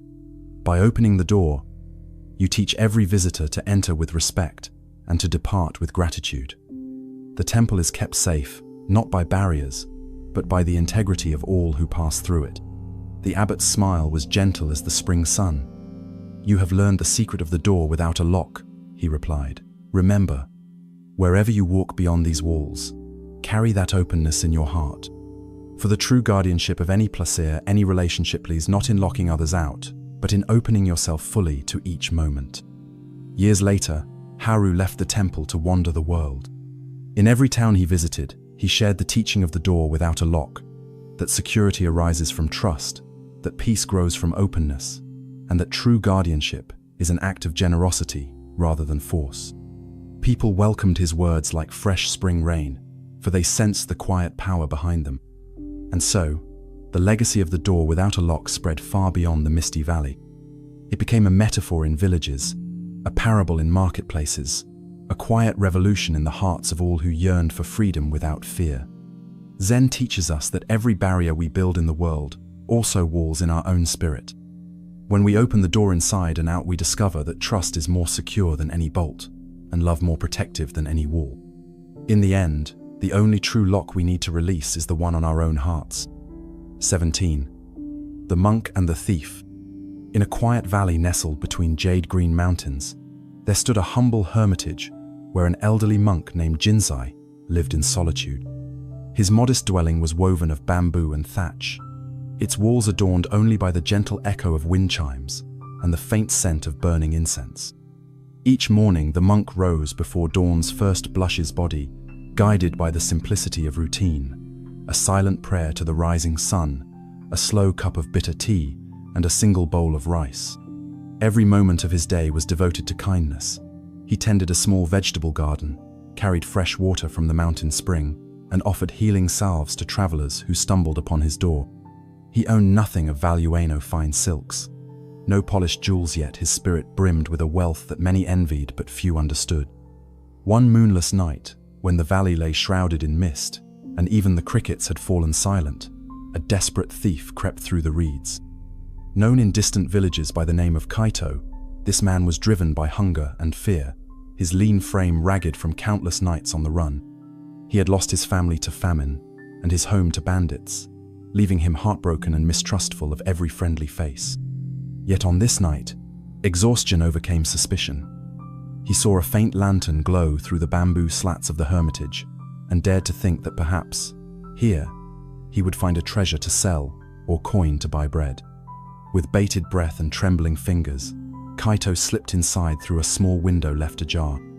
The interior was as sparse as he had imagined, just a sleeping mat, a wooden chest heaving with nothing more than a single saffron robe, and a low table where sat Jinsai, his head bowed in prayer.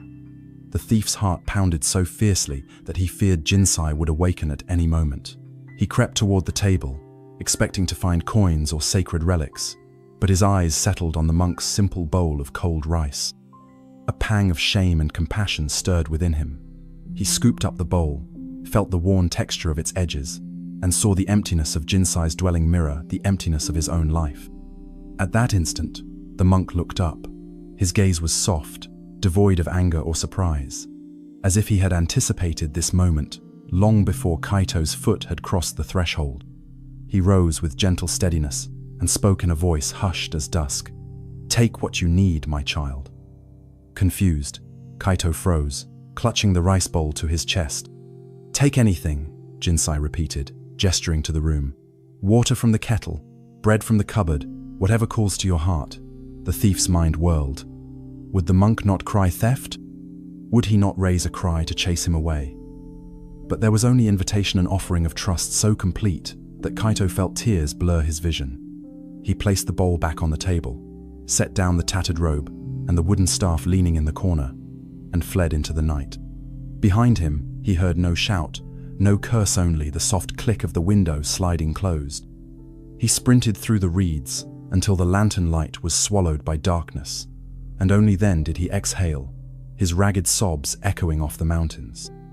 His hand trembled where it had touched the bowl, not out of fear, but out of wonder at a generosity he had never known. That gift was not gold or silver, yet it shone more brightly than any treasure he'd ever sought. For many nights, Kaito wandered the valley below, haunted by the monk's calm invitation.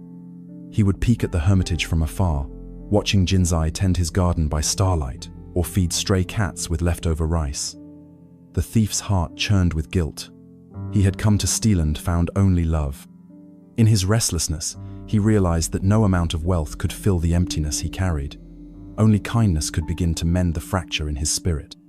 Finally, on a night when the moon was high and the air was thick with blossom-scented wind, Kaito returned. He stood in the hermitage doorway, head bowed, offering only his ragged self as payment. "Master," he whispered, voice raw with remorse, "I came to steal your possessions, but you showed me a greater treasure. You gave without asking. I have nothing to offer but my own life. Use it as you wish." Jinsai nodded slowly, a faint smile curving his lips. He rose and poured 2 cups of warm tea for himself, 1 for Kaito.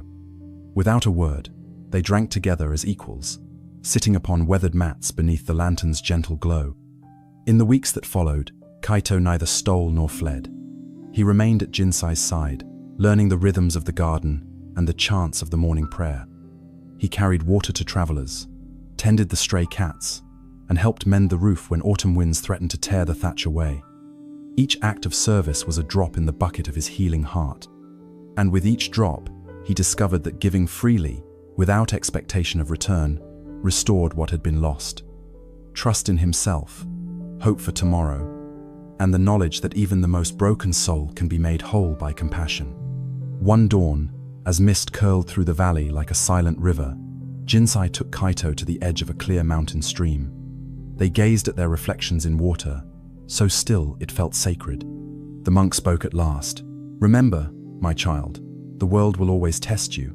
Old fears will surface. Opportunities to harm or to hurt will present themselves. But you have chosen a path of giving, not taking. That choice transforms the world, not by force, but by love." Kaito knelt and cupped his hands to the stream, watching the ripples distort their faces. "I will never forget," he vowed. "Your gift was more than mercy, was my new life." Years passed, and travelers began to speak of the hermitage, where kindness grew like ivy across stone walls. They told tales of a thief who became a gardener, of a broken man who found purpose in giving, and of a monk whose only treasure was the love he shared. Pilgrims sought the wisdom of Jinzai and Kaitothe, latter now clad in simple robes, his eyes steady with serenity. Neither spoke of gold or relics. Their teaching was lived in every breath, every cup of tea, every bowl of rice extended to friend or stranger. Zen teaches that true wealth is not measured in possessions held, but in generosity extended. When we resist harm with compassion instead of defense, we break cycles of fear and violence. When we give without withholding, we discover a deeper, abundant zone that no thief can steal, no disaster can destroy. In the dance between mastery and humility, between receiving and giving, we find the true path to freedom. And so, the story of the monk and the thief becomes more than legended, becomes a mirror for every heart. Will you close your door against suffering, or will you open your arms and find that in giving yourself away, you find yourself at last? 18. The Drop and the Ocean. In a secluded hermitage, perched on a cliff, overlooking a vast, restless sea, there lived a young monk named Satoshi, whose heart was heavy with doubt. Though he had mastered the chants and studied the sutras, he could not shake the nagging sense that he was small and insignificant speck in the immensity of the universe. He watched the monks glide like silent geese across the stone courtyard, each step imbued with purpose, while he felt rooted to uncertainty. One evening, as the sun dipped below the horizon and painted the waves in molten gold, Satoshi approached his master, an elder whose eyes reflected the depth of 10,000 dawns. "Master," Satoshi began, voice quivering like a candle in the breeze, "I have walked these gardens for years. I have bowed at this altar for seasons uncounted, yet I remain a single drop lost in the ocean. How can I ever matter when the world is so vast?" The master smiled, as though amused by Satoshi's earnest struggle. He led the young monk down the stone steps to a mossy ledge overlooking the sea. The wind carried briny mist across their faces, and the waves crashed in endless rhythm. "Take this cup," the master said, handing him a simple porcelain vessel. and fill it with water from the ocean.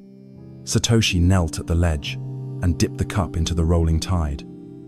The cup brimmed instantly, a single drop held within its curved walls. He returned to the master, who waited beside a shallow stone basin carved into the rock. "Now, pour that water back," the master instructed.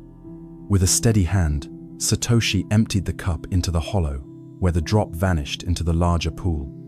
The master watched closely, then reached into his robe and produced a slender bamboo sieve. "Now separate the drop from the cup," he said, handing the sieve to Satoshi. The young monk frowned at the absurd task. The water had merged seamlessly with the pool. No boundary remained to distinguish the drop he had carried. He shook the sieve, peered closely, scooped, and sighed in frustration. "You cannot separate what has already become one," the master observed softly. The sound of the ocean echoed in his words. "The drop you carried and the ocean that received it are not two. You are not merely a drop in the ocean, you are the ocean in a drop." Satoshi's breath caught. He stared at the water swirling in the basin, realizing that the same waves he had watched at sunrise now danced within that shallow cup. His very being, like the water, was inseparable from the currents of existence. Yet the master was not done. He guided Satoshi up a winding path to a freshwater spring bubbling from the mountain's heart. There, a cluster of villagers gathered each dawn to collect water for their families. The master filled the cup again, this time with clear spring water, and invited Satoshi to drink. As the cool liquid sheltered his lips, the monk tasted the same essence he had felt in the ocean's spray. "From ocean to spring," the master said, "water flows freely, carrying its essence wherever it goes. So too does your spirit move, not confined by form or label, but alive in every drop of existence." They sat in silence as gulls wheeled overhead, and the first moonlit star appeared. Satoshi felt his doubts dissolve like mist in morning sun. The ocean was no longer an overwhelming expanse, but a reflection of his own boundless nature. The spring was no longer a single point, but a testament to the same infinity he carried within. In that moment, the world and the self merged in a seamless tapestry of water and light. Days turned to weeks, and Satoshi returned often to the basin and the sea, guiding other young monks through the same ritual. Each time, he watched their eyes open with wonder as they discovered that separation was an illusion. A timid apprentice, anxious about his small stature, gasped as his hands trembled over the basin and then relaxed in the truth of oneness. A scholar, proud of his erudition, wept soft tears when the elegant sieve failed to divide water, and the lesson humbled him deeper than any text. A warrior, certain of his rigid distinctions, found his battle-hardened heart soften when he realized that drop and ocean were one. One dawn, a traveling poet arrived at the hermitage seeking inspiration. He spoke of distant mountains and cities ablaze with festival lights, of sorrows carried across borders, of joys that rose and fell like waves. The master invited him to fill the cup from the basin, to empty it into the sea, and to separate the drop with the sieve. The poet attempted and failed, then composed a verse on the rim of the cup. "In every drop, the boundless sea resides, and in each wave, the drop's own heart abides." He bowed to the master and departed, carrying in his lines the echo of an ancient teaching. Years later, Satoshi himself became the master of the hermitage. He carved a new basin at the cliff's edge and invited all who camel pilgrims seeking peace, students chasing wisdom, wanderers lost in their own stories to fill the cup and pour the drop back into the ocean. Some laughed at the simplicity, others dismissed it as child's play. Yet each who tried felt the quiet shift of perception, from isolation to interconnectedness, from fear to freedom, from self-doubt to sacred belonging. Beneath the moon and sun, the ocean's voice rose in praise of unity, a song carried on every tide. And at the cliff's rim, the basin received every drop, a testament to the truth that nothing is ever truly lost, and everything is forever reborn in the embrace of the whole. Zen teaches that our separations are illusions spun by the mind. When we cling to the idea of being a single drop, isolated, insignificant, we miss the vastness that is our birthright. But when we pour ourselves into the ocean of existence, we realize that we were never apart. Our essence flows in every river, every spring, every wave that kisses the shore. We are not small. We are not lost. We are the ocean in a drop hand. In this truth, we find our greatest freedom. The lotus that rose from the mud. In a secluded valley whispered by ancient winds, there existed a pond shrouded in mist and mystery, where sunlight struggled to penetrate the dense fog that hovered above its surface. The water itself was dark and viscous, burdened with rotting leaves and thick silt, a reflection of neglect and stagnation that repelled any who chanced upon its borders. Within this murky basin, beneath a blanket of decay, lay a single lotus seed, tiny, unassuming, and utterly still, as though buried forever in the weight of its own slumber. No hand had planted it, and no prayer had summoned it. It had drifted there by chance, an unwitting traveler carried by currents toward oblivion. Villagers passing nearby preferred crystal springs and clear streams, never pausing to consider the hidden life sleeping in that silent, drab expanse. Yet even in the blackest depths, the seed harbored a spark of ancient memory, a faint pulse of possibility that refused to be smothered by darkness. It yearned for light, for air, for the chance to break through confinement and stand beneath the promise of sky and sun. Zen teaches that the smallest form can carry the greatest potential, that the most profound transformation often begins in places no one else dares to look. And so, in that forgotten pool, a journey of awakening began with nothing more than a single, silent vow to transcend limitation. As the seasons shifted, that hidden promise stirred within the seed. Winter's chill crept across the valley, encasing the pond in a sheet of ice that glistened beneath pale clouds. The lotus seed lay beneath, trapped between frozen crust and sludge, its husk pressed tight around the slumbering life inside. Summer rains would wash away the frost, only to leave behind warmer currents that teased the seed with gentle caresses. Autumn's winds would send down showers of petals and pine needles, burying it even deeper in the mire. And yet, through every cycle of cold and thaw, the seed absorbed change. It absorbed the nutrients of decay and the rush of water. It drank the moonlight filtered through clouds and felt the soft pressure of stones shifting in the depths. In every moment of darkness, it remembered the vow flickering in its coretto, push beyond what it had ever known. Finally, one spring morning, a tremor of awakening passed through the seed's shell. A hairline crack appeared, so subtle it might have gone unnoticed by any careless eye. Yet it marked the first sign of life's insistence. Day by day, that crack widened as the seed's inner life swelled with purpose.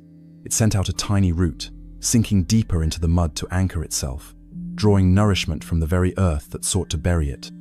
Then a slender shoot emerged, cleaving through silt and sludge, bending toward any glimmer of light. For every obstacle pressed against its tender stem, a rock, a chunk of debris, a swirling current, the shoot adapted, bending, twisting, finding a new path upward. Where most would see only insurmountable barrier, the lotus saw opportunity, a moment to strengthen, to grow, to claim its space. By the time the sun rose high enough to warm the waters, the shoot had broken the surface, a single emerald thread undoing the prison of mud. Ripples spread outward, like applause from the pond itself, celebrating that tiny rebellion against darkness. The lotus seed, once just a dull shape lost in oblivion, had become a living shoot stretching towards sky. Curious fish circled its base, and dragonflies landed on the water's sheen, as though welcoming it back to life. Birds overhead fluttered at the sight, calling down their songs. Even the villagers, drawn by the stir in the still air, came to witness the miraculously fragile green stem rising from depths they had assumed were lifeless. In that moment, the pond was no longer a place of decay, but a cradle of wonder. Over the following days, the lotus grew stronger. Its stem thickened, its leaves unfurled in perfect broad circles that floated like green shields across the water. Each leaf was pristine, untainted by the sludge below its surface, beaded with dew that glimmered like stars at dawn. Beneath the surface, roots fanned out in a latticework of fine white threads, drawing richness from the murk that had once been its prison. Zen teaches that bondage and blessing often come from the same source. What confines can also sustain. Thus, the lotus used the mud's depth to anchor itself, while using its toxins as fuel for renewal. Where others saw only impurity, It saw a foundation for greatness. Then came the night of the full moon, when the valley lay bathed in silver light, and even the air seemed to hold its breath. Under that luminous sky, the lotus began to blossom. Petals emerged in layers of unfolding truth, first pale, then flushed with pink, until the flower glowed like a sunrise caught in stillness. Its fragrance rose soft and sweet, drawing stunned spectators to the water's edge. Villagers, monks, travelers, and animals, all united in silent reverence. No one spoke, no one moved. The only sound was the gentle lap of water against the lotus's floating leaves. And in that sacred hush, every heart felt a gentle stirring remembrance that beauty can bloom from the most unlikely soil. As dawn broke, the lotus stood proudly in the golden light, each petal a testament to patience, perseverance, and the unbroken vow of the seed. It had transformed darkness into radiance, decay into devotion, mud into a stage for awakening. The villagers built a simple platform at the pond's bank, placing incense and offering flowers in gratitude not for the lotus's beauty alone, but for the lesson it embodied. If even a tiny seed can rise above its burial, they whispered, how must we rise above our own sorrows? And so the pond became a place of pilgrimage. People came not only to see the lotus, but to remember their own hidden seeds of awakening, lying beneath layers of fear and regret. They offered prayers not for deliverance from suffering, but for the courage to push through their own mud, to break open in the darkness, and to rise beneath the light. Monks chanted by the pond at dawn, their voices mingling with the lotus's fragrance. Children played quietly on the shore, tracing circles in the water that echoed the lotus's floating leaves. Travelers carved simple poems on stones. From depths of darkness, petals shine. A single vow transcends all time. In time, the lotus returned each year, a reminder that transformation is not a one-time miracle, but a continual unfolding, a daily choice to face the heaviness within and use it as the soil of awakening. Zen teaches that we are all like that lotus, born of mud, destined to reach for sky, learning through every struggle that our greatest strength arises from the very place we fear. So when you feel engulfed by your own depths, be grief, by doubt, by burdens that seem unshaken, remember the lotus in the misty pond. Know that within you lies a seed of boundless possibility, waiting only for the courage to crack open. Tend your inner fire, sink your roots into the lessons of your trials, and let your spirit rise pure, radiant, and free. The mountain that moved. High above the misty valleys, where the sky's first light brushed the peaks with rose and gold, stood Mount Kazia, mountain whispered of in distant villages, as unyielding as stone and ancient as time itself. Many had tried to climb its sheer cliffs, believing that conquering the mountain would prove their strength, their faith, or their fate. Among them came a pilgrim named Ren, his heart aflame with determination. When he first saw Kazi's summit lost in swirling clouds, he bowed deeply, pressed his palms together, and vowed that before his journey ended, he would stand atop that sacred height. Ren's first steps were filled with hope. He strode through emerald forests where deer paused to watch him, and he crossed crystal streams that sang against smooth stones. Each morning, he marveled at the way the sun ignited frost in the hollows, how eagles wheeled against the horizon like living brushstrokes. Yet with every upward step, the mountain's indifferent slope stretched higher, as if daring him to keep faith beyond comfort. When his shoulders ached and his lungs burned, he paused to rest, gazing at the cliffs that seemed to grow steeper with each passing hour. On the third day, a fierce storm descended without warning. Lightning carved the sky, thunder rent the air, and the wind howled so violently that Ren feared the very earth would shatter beneath his feet. He crouched behind a jagged boulder, drenched and shivering, as the wind's fury rattled his bones. When the storm finally broke, he emerged to find the path ahead erased by mud and rockfall. Despair seeped into his spirit. "This mountain is unmovable," he muttered. "No mortal will ever stand upon its peak." As Ren prepared to turn back, a figure appeared through the drifting mist, an old hermit clad in simple robes, carrying only a walking staff topped with a single bell. The hermit's eyes were calm as still water, his voice low and steady. "Why do you retreat when the mountain remains?" he asked. Ren looked up at the craggy summit, its outline wavering in the clouds, and replied, "I came to conquer Kaz, but it refuses to be moved." The hermit nodded once, then struck the bell. Its clear tone rippled through the valley, and, to Ren's astonishment, the echo seemed to shift as the wind carried it, pulling the sound down the slope, then lifting it skyward. "What you hear," said the hermit, "is the mountain's own song." Ren frowned. "A song cannot move rocks," he said. The hermit smiled. "Listen closely. The mountain moves more than your body can perceive."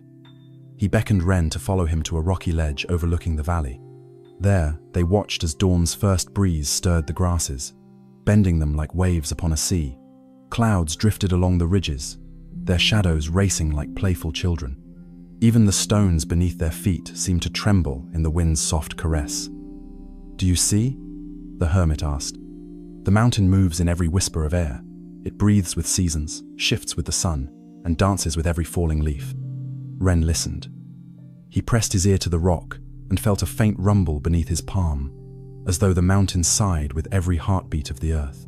He watched roots inch through cracks, rainwater carving new rivulets, and moss spreading silently across stone. A deep wonder blossomed within him. The mountain was not static, it was a living presence in constant motion, unfolding in ways his mind had never imagined.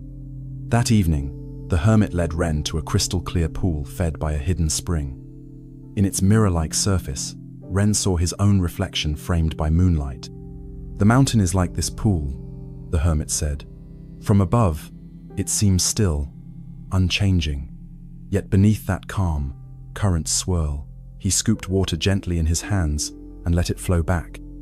Ripples radiated outward, distorting the reflection until Ren's face blurred and blended with the sky. Then the hermit pressed Ren's palms to the water again. "What moves here?" he asked softly. "The pool or the hand?" Ren stared at the ripples, realizing that neither alone held the key, only their meeting created motion. He felt a shift within himself. His entire journey, his struggle against the mountain, had been like trying to stand still in a river. The mountain had never been his adversary. It had been a mirror for his own resistance. In clinging to a fixed summit, he had overlooked the living flow that carried him upward, step by step. When Ren closed his eyes and turned his mind inward, he felt the same currents move through his thoughts and emotions. The fears that had weighed him down began to soften. His ambition clarified into purpose rather than pride. He tasted the quiet freedom of letting go, expecting the mountain to yield to his will, and instead letting the mountain reveal its own way of welcoming him. With dawn's return, Ren and the hermit resumed their climb. The path still rose steeply, but Ren's heart moved differently. He felt carried by each breath, each footfall, as though the mountain itself offered him support. He no longer fought the wind, but walked with it, letting it guide his pace. He followed streams that led to hidden ledges, trusted loose stones to roll beneath his boots, and welcomed every challenge as an invitation to deepen his trust. At last, in the golden glow of sunrise, Ren emerged from the clouds onto a broad plateau. Before him lay a gentle rise crowned by jagged rocks. With steady steps, he ascended to the summit. When he looked out, the world appeared boundless rolling hills, distant lakes like scattered jewels, forests woven in emerald tapestry. Yet as he breathed in the thin air, he realized that the view was not new. He had seen it in his heart long before he reached this place. The mountain had moved him, not him the mountain. The hermit stood beside him, silent as the wind. Ren bowed deeply. "I understand now," he said. "The mountain did not resist my climb. It moved with every breeze, every breath, and every step of my being." The hermit nodded and struck his bell once more. The sound lingered in the air, echoing like a gentle benediction. When Ren descended, he carried no trophy, no token of conquest, only the quiet certainty that nothing in life is fixed except presence itself. He walked through the valley villages, sharing this lesson, that every challenge we face is alive, moving with seasons of change, echoing our own breaths. He taught that true awakening is not standing above the world, but stepping into its flow. Zen reminds us that what we call obstacles are invitations to deepen our awareness. We do not conquer them by force, but by aligning our own motion with the living rhythms of existence. The mountain moves in every sunrise, in every exhalation, and in every moment we choose to flow rather than freeze. When we understand this, we realize we are never climbing alone. We are moving with the mountain itself, carried by a song older than stone and as fresh as the wind upon our face. The wind that shaped the stone. In a remote highland valley ringed by silent mountains, there stood a great monolith known simply as the Whispering Rock. Local villagers said that on calm nights, when the moon was full and the air still, the stone would speak in soft, breath-like murmurs as the wind caressed its curves. Over centuries, rain and breeze had sculpted the rock into elegant hollows and undulating ridges, so that it seemed more work of art than artifact of nature. Travelers came from distant lands to marvel at its formsome, believing it to be the handiwork of ancient gods, others claiming it held magical properties. Yet no one could explain the subtle cadence of its whispers, nor the uncanny way each breeze revealed a new contour carved in utter silence. Among those drawn by legend was Aaron, a master sculptor whose reputation for creating flawless statues in marble and wood spread across kingdoms. He arrived at dawn, carrying only his carving tools, a leather satchel of chalk, and a heart brimming with ambition. He had heard the rock's reputation, how it sang to those who listened, and he believed that by shaping it further, he could craft the greatest masterpiece of his life. He envisioned a figure rising from the stone, a poised monk, lotus in hand, embodying serenity and strength. With such a work, Aaron thought, his name would live forever. For 7 days and nights, Aaron studied the Whispering Rock. He circled it at sunrise, traced its fissures with practiced fingers, and chalked precise outlines upon its weathered surface. He measured proportions by candlelight and made silent calculations as the wind whispered through the valley. By the end of the week, he had drawn an intricate design, entire body of art waiting to be revealed. On the 8th morning, with the villagers gathered at a respectful distance, Aaron raised his hammer and chisel and struck the first blow against millennia of erosion. His hammer rang like a bell in the still air. Chips of stone flew. Dust billowed in the sun. Under his hands, the Whispering Rock surrendered fragments that fell in piles beside him. All day and into the night, Aaron toiled, chiseling arms and legs, opening eyes, carving robes. As he worked, he pausing only briefly to examine his progress beneath the glow of the full moon. The villagers watched in awe as a figure slowly emerged from the living stone, each chisel mark breathing life into granite. Aaron's heart swelled with pride. Never before had he shaped something so vast, so weighty, so alive. But as the days passed, Aaron began to notice something strange. The Whispering Rock, despite its pocked surface and rough edges, had once held echoes of wind that spoke of peace and presence. Now, where he had worked, the smoothness of his chiseling silenced those whispers. When he removed a chunk of stone, the breeze no longer hummed through that hollow, it simply passed by, indifferent. Concern grew within him. Had he destroyed the spirit of the rock? Had his art, in seeking to refine nature's sculpture, erased the very voice he had come to honor? On the 14th day, exhausted and troubled, Aaron stepped back to admire the half-finished figure. Under the morning sun, the stone statue gleamed with perfection, each line measured, each curve harmonious. Yet the air around it was dead. Even a gentle breeze stirred no sound. Villagers had ceased gathering. The valley was silent. Aaron realized, with a pang of remorse, that in imposing his design, he had silenced the wind's song forever. He knelt on the dusty ground and ran his fingers over the smooth cheek of the statue, cold and unyielding, and understood that mastery without humility can destroy the gifts we seek to enhance. That evening, the master sculptor lay awake under the vast sky, reflecting on the rock's ancient beauty. He recalled how, before his intervention, every gust had carved the stone in small increments. Show over centuries, wind and rain had collaborated to create something organic, unpredictable, alive. He thought of his own life, how he had honed his skills, how he had learned to bend marble and wood to his vision, how he believed his hand could improve upon nature's wisdom. And now he saw that true artistry lies not in overriding what already is, but in honoring and amplifying it. At dawn, Aaron rose and fetched his tools. Carrying nothing but courage and clarity, he returned to the half-finished statue. With steady hands, he chipped away at what he had so laboriously carved, undoing arms, smoothing robes back into the raw stone's ancient curves. He chipped until the statue no longer stood distinctly in relief, until the stone returned to its undulating form.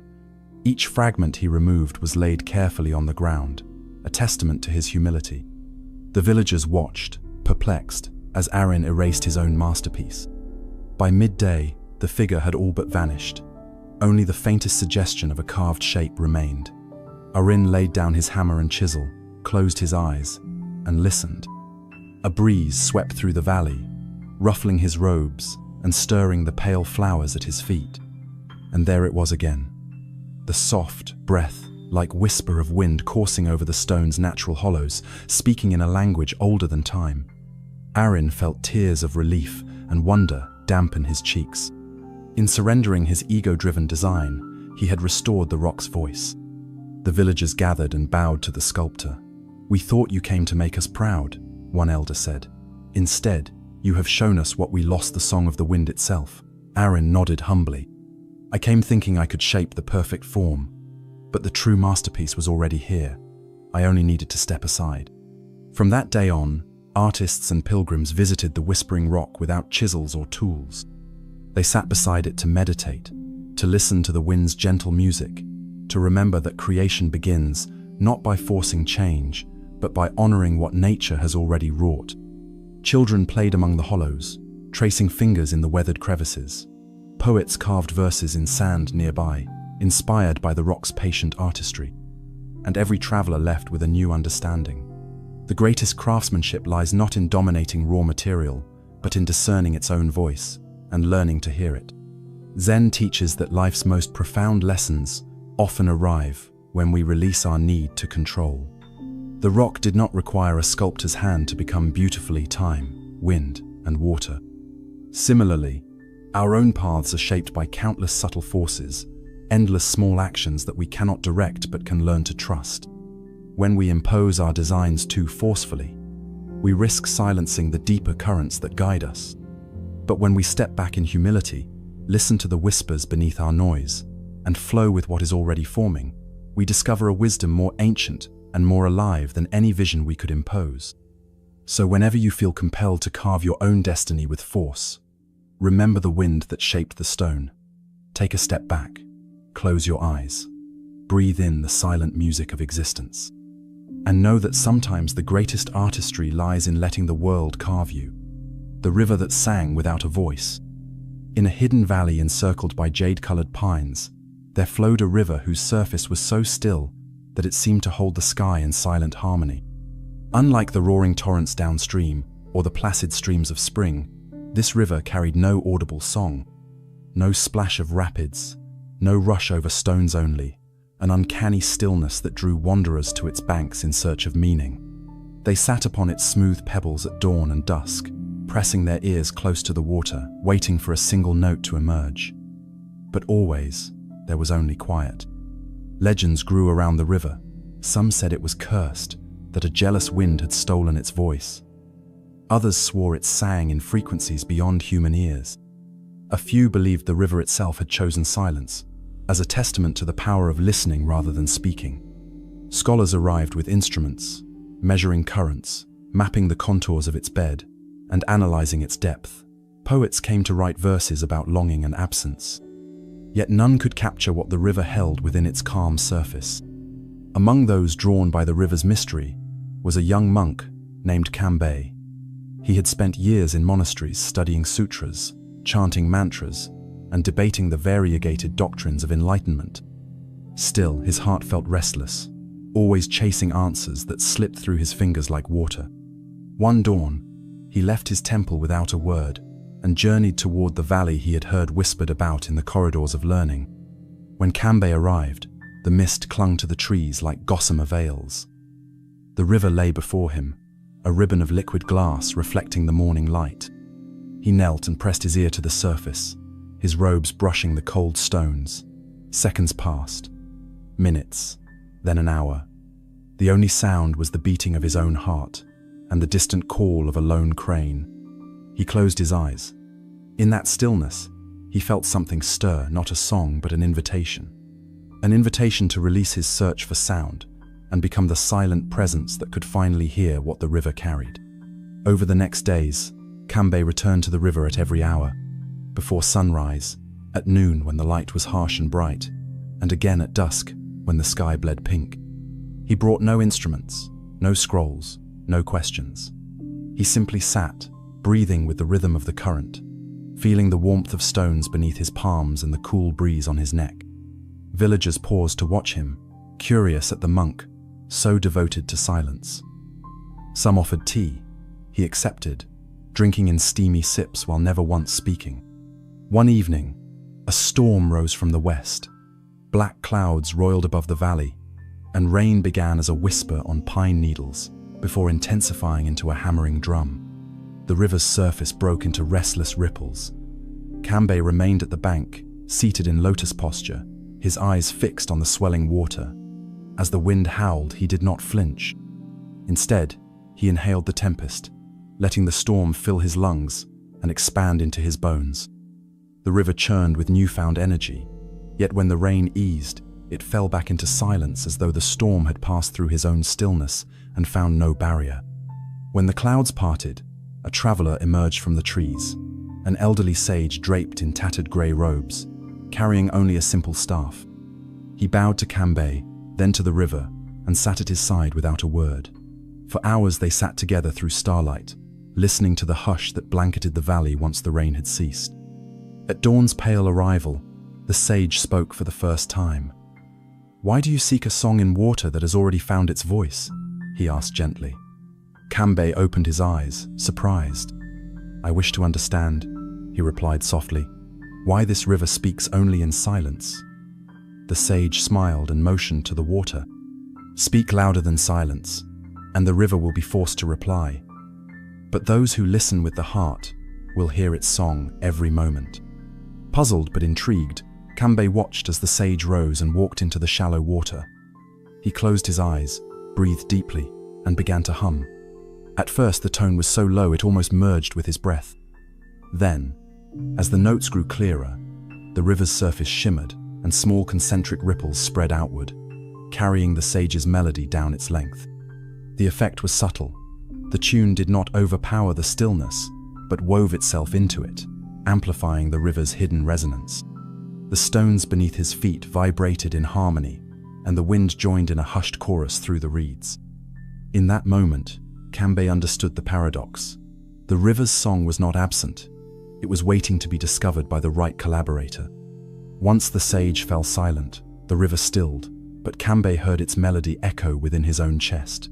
He realized that silence is not the absence of sound, but the space in which all possibility exists.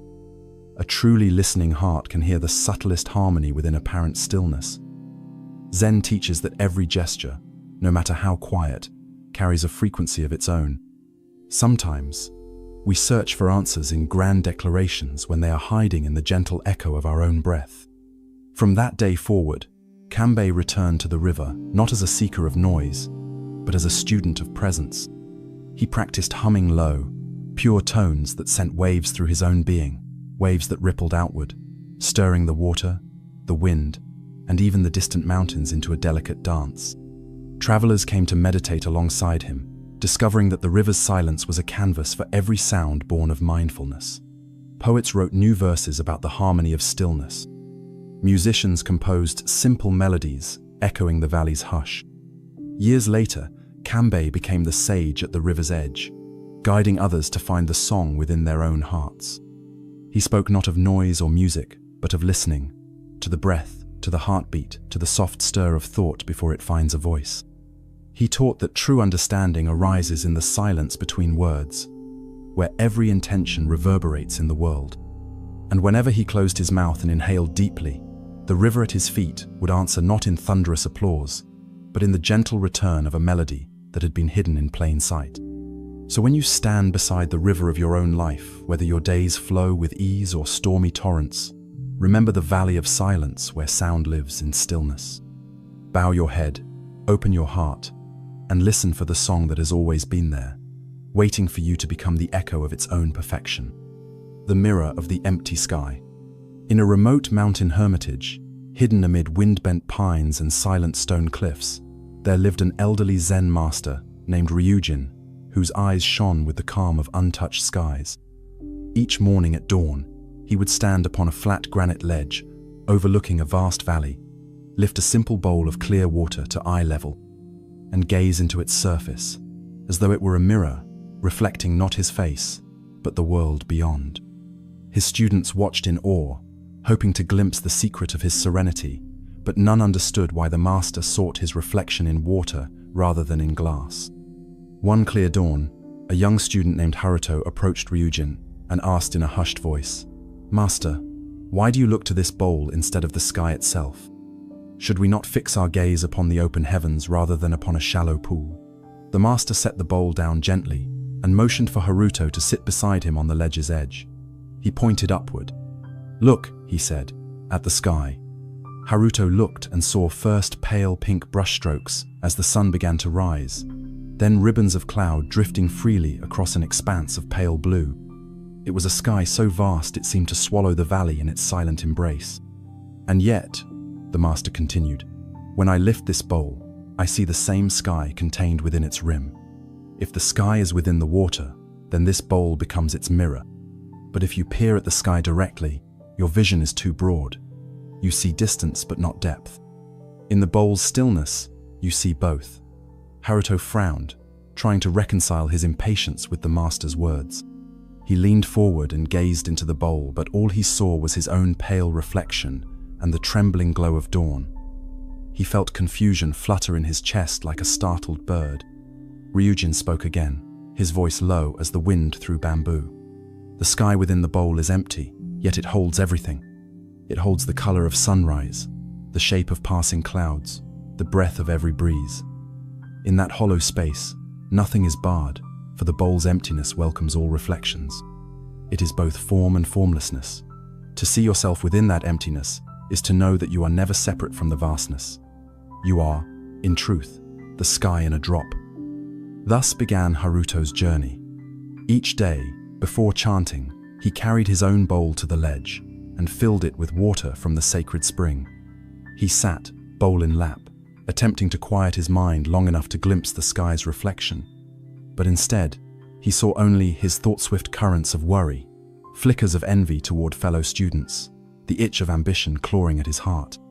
Frustrated, he questioned every dawn whether he was unworthy of the master's teaching or whether the teacher's words were mere riddles without meaning.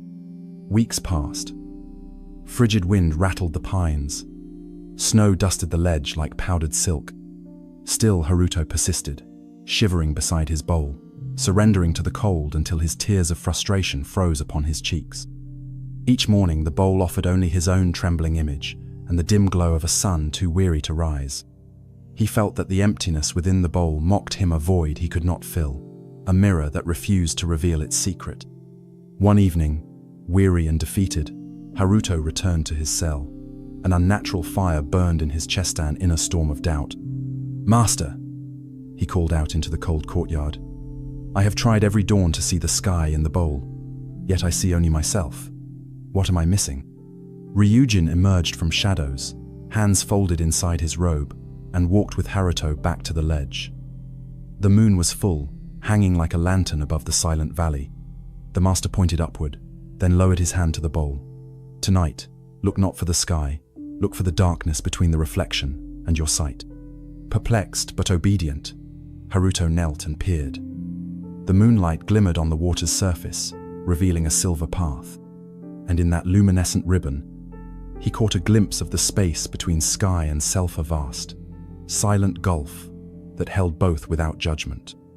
He felt his breath catch as he realized that emptiness was not a void, but a field of possibilities, the room in which every reflection appears and disappears. In that moment, his mind stilled. The bowl no longer trembled under his gaze. It became a portal, not a barrier. Ryujin placed a gentle hand on Haruto's shoulder. "You sought the sky as an object to behold. You forgot to become the mirror. A mirror does not force the world to appear. It simply welcomes what is already there, without effort or expectation. The vast emptiness before us is not something to fill, but something to be." From then on, Haruto's practice transformed. He sat at dawn and dusk, offering his bowl not as a tool but as an extension of himself. He poured water, and watched shifting clouds, not through the lens of thought, but through the open space of awareness. He found that when the mind ceased its striving, the reflection and the sky merged seamlessly. The bowl's rim dissolved into horizon, the water's surface became sky itself, and his own face faded into the boundless emptiness that held all forms without attachment. Months later, on a day when autumn leaves fell like embers into the valley, Haruto stood upon the ledge alone, holding his bowl. He watched the wind stir the water, rippling the reflection of clouds that drifted overhead. And in the silence between ripples, he saw the truth, that emptiness is not nothingness, but the very heart of existence that gives birth to every form. He realized that his practice was never about mastering reflection, but about dissolving the boundary between self and sky. Years passed, and Haruto became a teacher in his own right. Pilgrims journeyed to the hermitage eager to learn how to hold sky within a bowl. He offered them simple instruction: sit with bowl in hand, breathe, watch for the space between reflection and sky, become that space. Some wept tears of relief, others laughed in astonishment. A few despaired until one dawn they finally felt the hush beneath their thoughts. Then their eyes opened, not to the world, but to the emptiness that was the world. On evenings when the moon took its place high above, Haruto would stand upon the ledge with his students, each holding a bowl of water shimmering with lunar light. They would watch as the night sky trembled in every drop, until the boundary between stars and water dissolved. And in that silent communion, they understood that all distinctions between sky and earth, self and other, reflection and reality were illusions woven by thought. Beneath it all lay the mirror of the empty sky, infinite and whole, in which every moment, every being, finds its place. Zen teaches that true awakening does not come by adding knowledge, but by removing the barriers of perception that separate us from what is already here. When you hold your life as a bowl of clear water, when you let go of striving to fill it and instead embody its openness, you become the mirror in which the entire sky is revealed. In that revelation, you see not just the flashing clouds or the shifting light, but the boundless emptiness that sustains them, and discover that you yourself are nothing other than that vast luminous space. The path beneath the fallen leaves. In a mist-shrouded valley, nestled between two ragged ridges, there lay an ancient forest whose floor was always concealed beneath a carpet of fallen leaves. In early spring, the ground breathed with fresh green shoots. By summer, it lay hidden beneath emerald ferns. In autumn, it vanished under red and gold. And in winter, it slept beneath frost-glazed leaves that crackled like brittle parchment underfoot. Travelers spoke of a secret path winding through this woodland that led to a hidden shrine where seekers found the answers to their deepest questions. Yet no map existed, and when one entered the forest in search of the path, the weight of leaves swallowed every footprint. No trace of the way remained, as though the forest itself had chosen to eat the steps of intruders, leaving them lost in a world of rustling gold. A young monk named Toshiro arrived one dawn, guided by rumors of the mirrored pool behind the shrine and the wisdom said to echo from its waters. He carried nothing but a satchel of rice, a weathered robe, and a heart full of yearning. As he stepped into the forest, a chill hung in the air, and the scent of decaying leaves rose like incense. He listened to the hush of the pines overhead and the distant call of a lone jay. "Show me the way," he whispered, soft as the flutter of wings. Then he began to walk, trusting that the forest would reveal its secret to the earnest traveler. At first, Toshiro followed the gentle slope of a dry stream bed, believing water must lead to the pool. But where he hoped for stones worn smooth by constant flow, he found only barriers boulders, thorn-laden briars, tangled roots. Each detour betrayed his trust. The forest seemed to conspire against him, urging him off the wrong course. Yet he continued, guided by a quiet resolve. He would not force his way, nor would he give up. He would follow the forest itself. On the third day, when his water pouch ran nearly empty and hunger sharpened his mind, Toshiro climbed a fallen trunk that lay across a chasm. As he paused to rest, he noticed a faint glimmer beneath the leaves and edge of moss-covered stone carved with a weathered petal. Curious, he crouched and brushed the leaves aside, revealing a single flat rock, square-edged, sunk into the earth like a threshold. He touched the petal carving and felt a curious warmth pulse under his fingers. "This is a sign," he thought. Encouraged, he brushed more leaves aside, uncovering another stone, and then another. A pattern emerged, stones, laid end to end in a hidden mosaic path, each step marked by a shallow petal motif, worn nearly smooth by centuries of neglect. Heart pounding, Toshiro followed the stones, feeling each pulse of warmth quicken beneath his palm as he set foot upon them. The forest seemed to hush around him, as though nature itself was holding its breath. Above, rays of sunlight filtered through the canopy, illuminating the petals carved into stone in shifting golden patterns. Toshiro's hunger and thirst faded into the background of his awareness, replaced by a quiet joy born of discovery. Step by step, he walked the path that lay beneath the fallen leaves, each stone a meditation, each beat of his heart a prayer. By late afternoon, the path led him to a clearing ringed by ancient yews. In its center lay the long-forgotten Shrinia, simple wooden structure, with sliding doors weathered to silver. Its roof sagged under moss and lichen, yet the air around it thrummed with a tangible stillness. Toshiro bowed deeply, drew a slow breath, and stepped inside. Dust motes danced in a single shaft of light that pierced the roof's smallest gap, illuminating a low altar on which stood a basin of water the color of moonlight. He approached and peered in. At first, he saw only his own reflection, eyes wide, cheeks hollowed by months of discipline, forehead creased by unspoken longing. Then, as he stared, ripples emanated from the basin's center, scattering the image into fractal patterns that merged with the shadows of the shrine's wooden beams.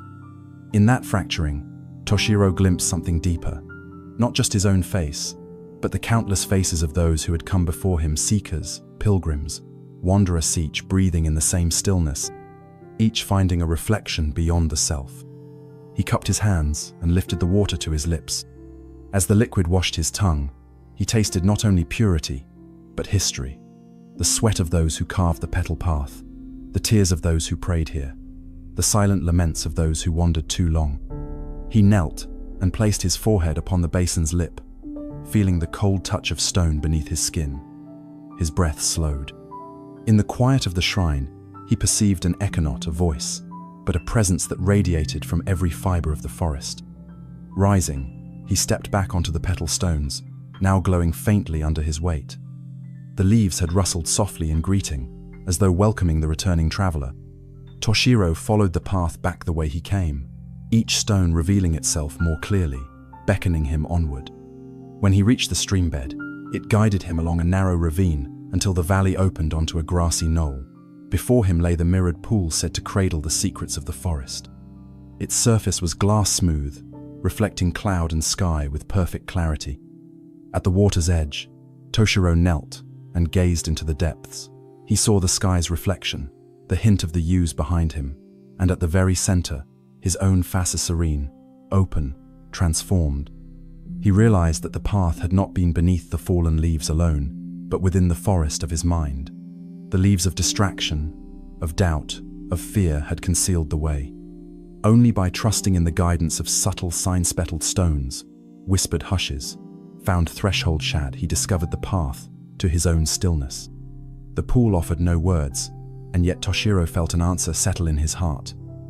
That the journey to truth lies not in pushing through obstacles by force, but in walking mindfully over every hidden stone, every buried threshold, every breath of presence. The forest had protected its secret, not by closing itself, but by weaving a path that only those willing to see beneath the surface could follow. He sat by the pool until the moon rose full and silvered the valley. Crickets sang in gentle chorus, and the world pulsed with life unseen. Toshiro closed his eyes and let the path beneath the fallen leaves guide him deeper into stillness. At dawn, he rose and bowed to the pool, then retraced his steps, the petal stones glimmering under his feet as he moved without hesitation. When he reached the hermitage gates, the monks gathered to greet him, expecting tales of trials and triumphs. Instead, Toshiro offered them only a small carved petal, a token of the path he had walked, and smiled. No words were needed.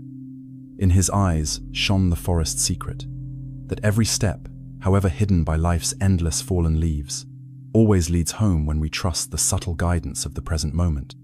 The feather that carried the mountain, High in a windswept plateau where the sky stretched like an endless canvas, there grew a solitary pine tree whose roots clung to nothing but rocky cracks.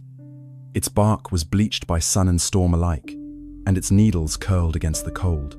Yet it stood talon emblem of quiet resilience in a barren landscape.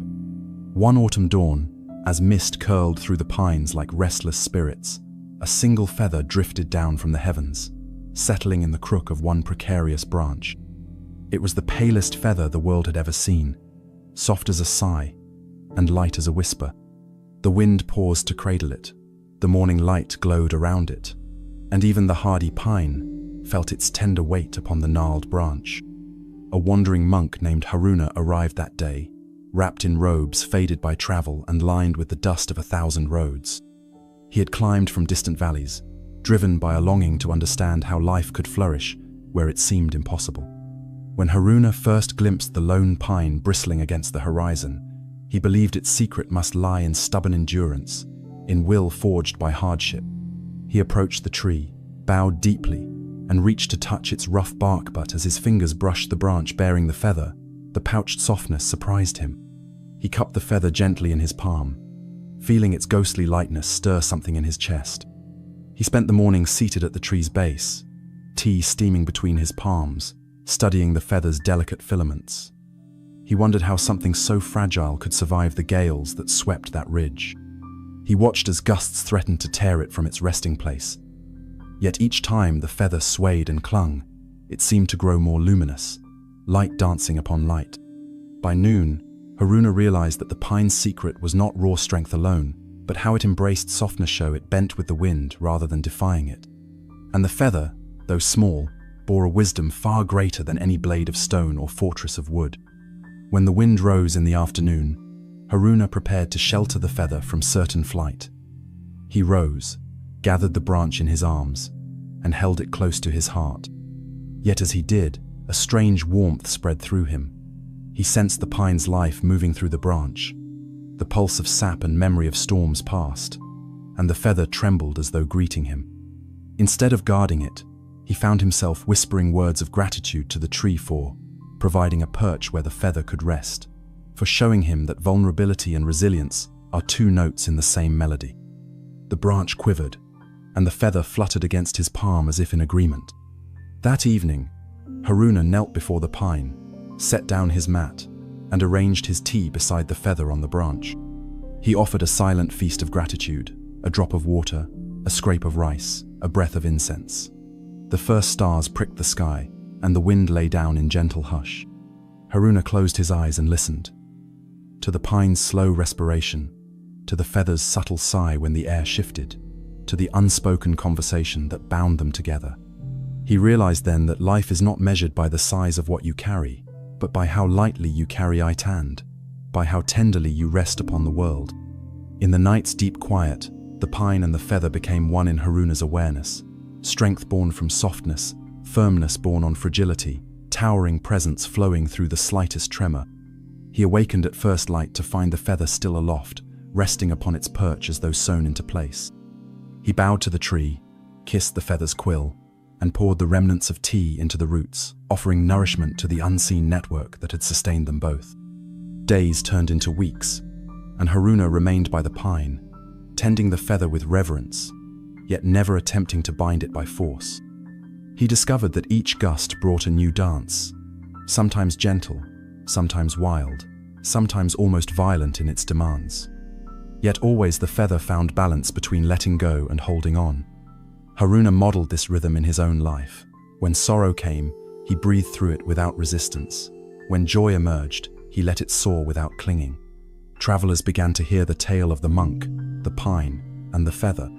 They came to witness the marvel, a feather unbowed by storms, a tree that bent without breaking, and a monk who had learned to weave his heart between them. Some offered words of admiration. Haruna received them with a bow. Others questioned why he made camp beneath that solitary pine. He answered simply, "I came to learn how to stand in the wind and how to rest in stillness." One afternoon, a scholar arrived carrying scrolls bound with silver cord. He studied the pine and measured the branch's angle, then recorded equations in his ledger, hoping to uncover laws of physics that could explain how the feather remained. But no theorem satisfied him. The feather's persistence eluded formulas. Frustrated, the scholar finally sat beside Haruna and asked, "What secret have you discovered?" Haruna smiled and offered him the tea. "The secret," he said, "is not in explanation. It is in presence.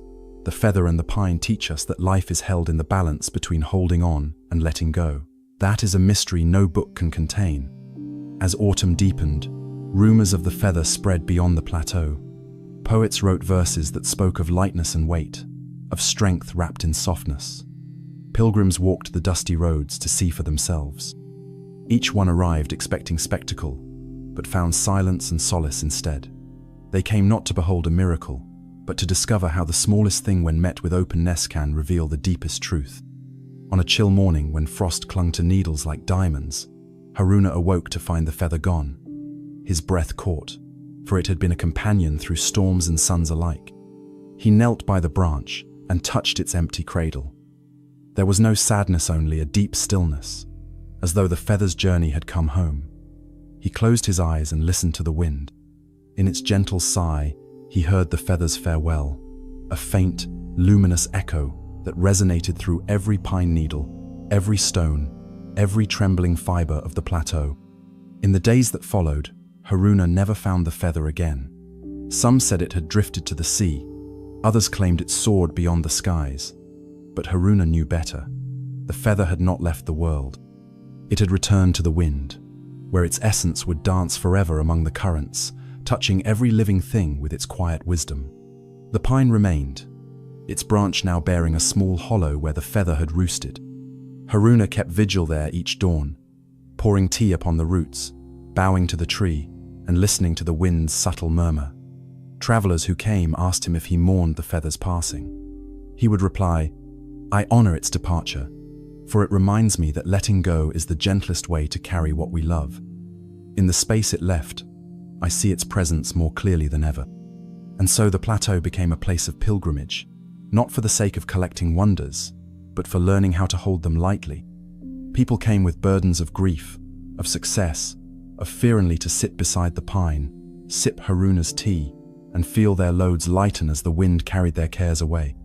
In that spacious stillness, they discovered that the smallest gestureer feather's soft descent can carry the weight of a mountain lesson, that true resilience blooms when we give ourselves fully to the world's breath, and trust that in letting go we become capable of holding the infinite. The compass that knew no north. In a far-flung land where jagged peaks sliced the sky and ancient pines whispered secrets to the wind, there lived a traveler named Kaito whose most prized possession was a delicate brass compass. Its face was etched with the characters for north, south, east, and west in a flowing script, and its tiny needle spun at the slightest tremor as though eager to guide him. Kaito believed that with this compass in hand, he could venture anywhere and always find his way home. He carried it through bustling markets, where silk banners fluttered like koi in a summer pond, across windswept plains, where the grass bowed low in reverence to the sky, and over mountain passes where snow glinted like shards of crystal under the sun. Yet each time he paused to read the compass, its needle quivered without settling, as though uncertain which direction was true.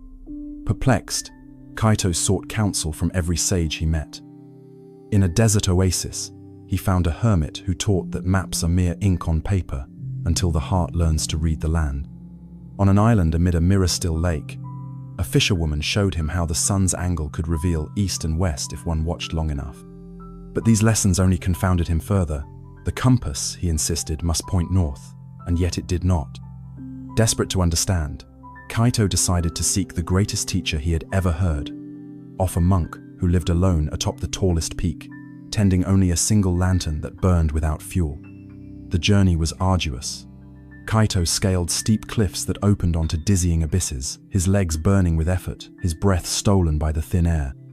At night, he slept beneath a blanket of stars, clicking the compass against his palm in hopes it would awaken to its purpose. Dawn's first light revealed only that the needle still spun, dancing in restless circles. Fearing he might wander forever, he pressed on, climbing higher than ever before, until his robes were ragged and his spirit frayed. On the final morning of his ascent, Kaito crested a ridge, to find the hermit's simple hut carved into the rock face. A single lantern glowed within, its flame steady though no wood or oil was in sight. The monk sat cross-legged before it, eyes closed, as if listening to a profound silence.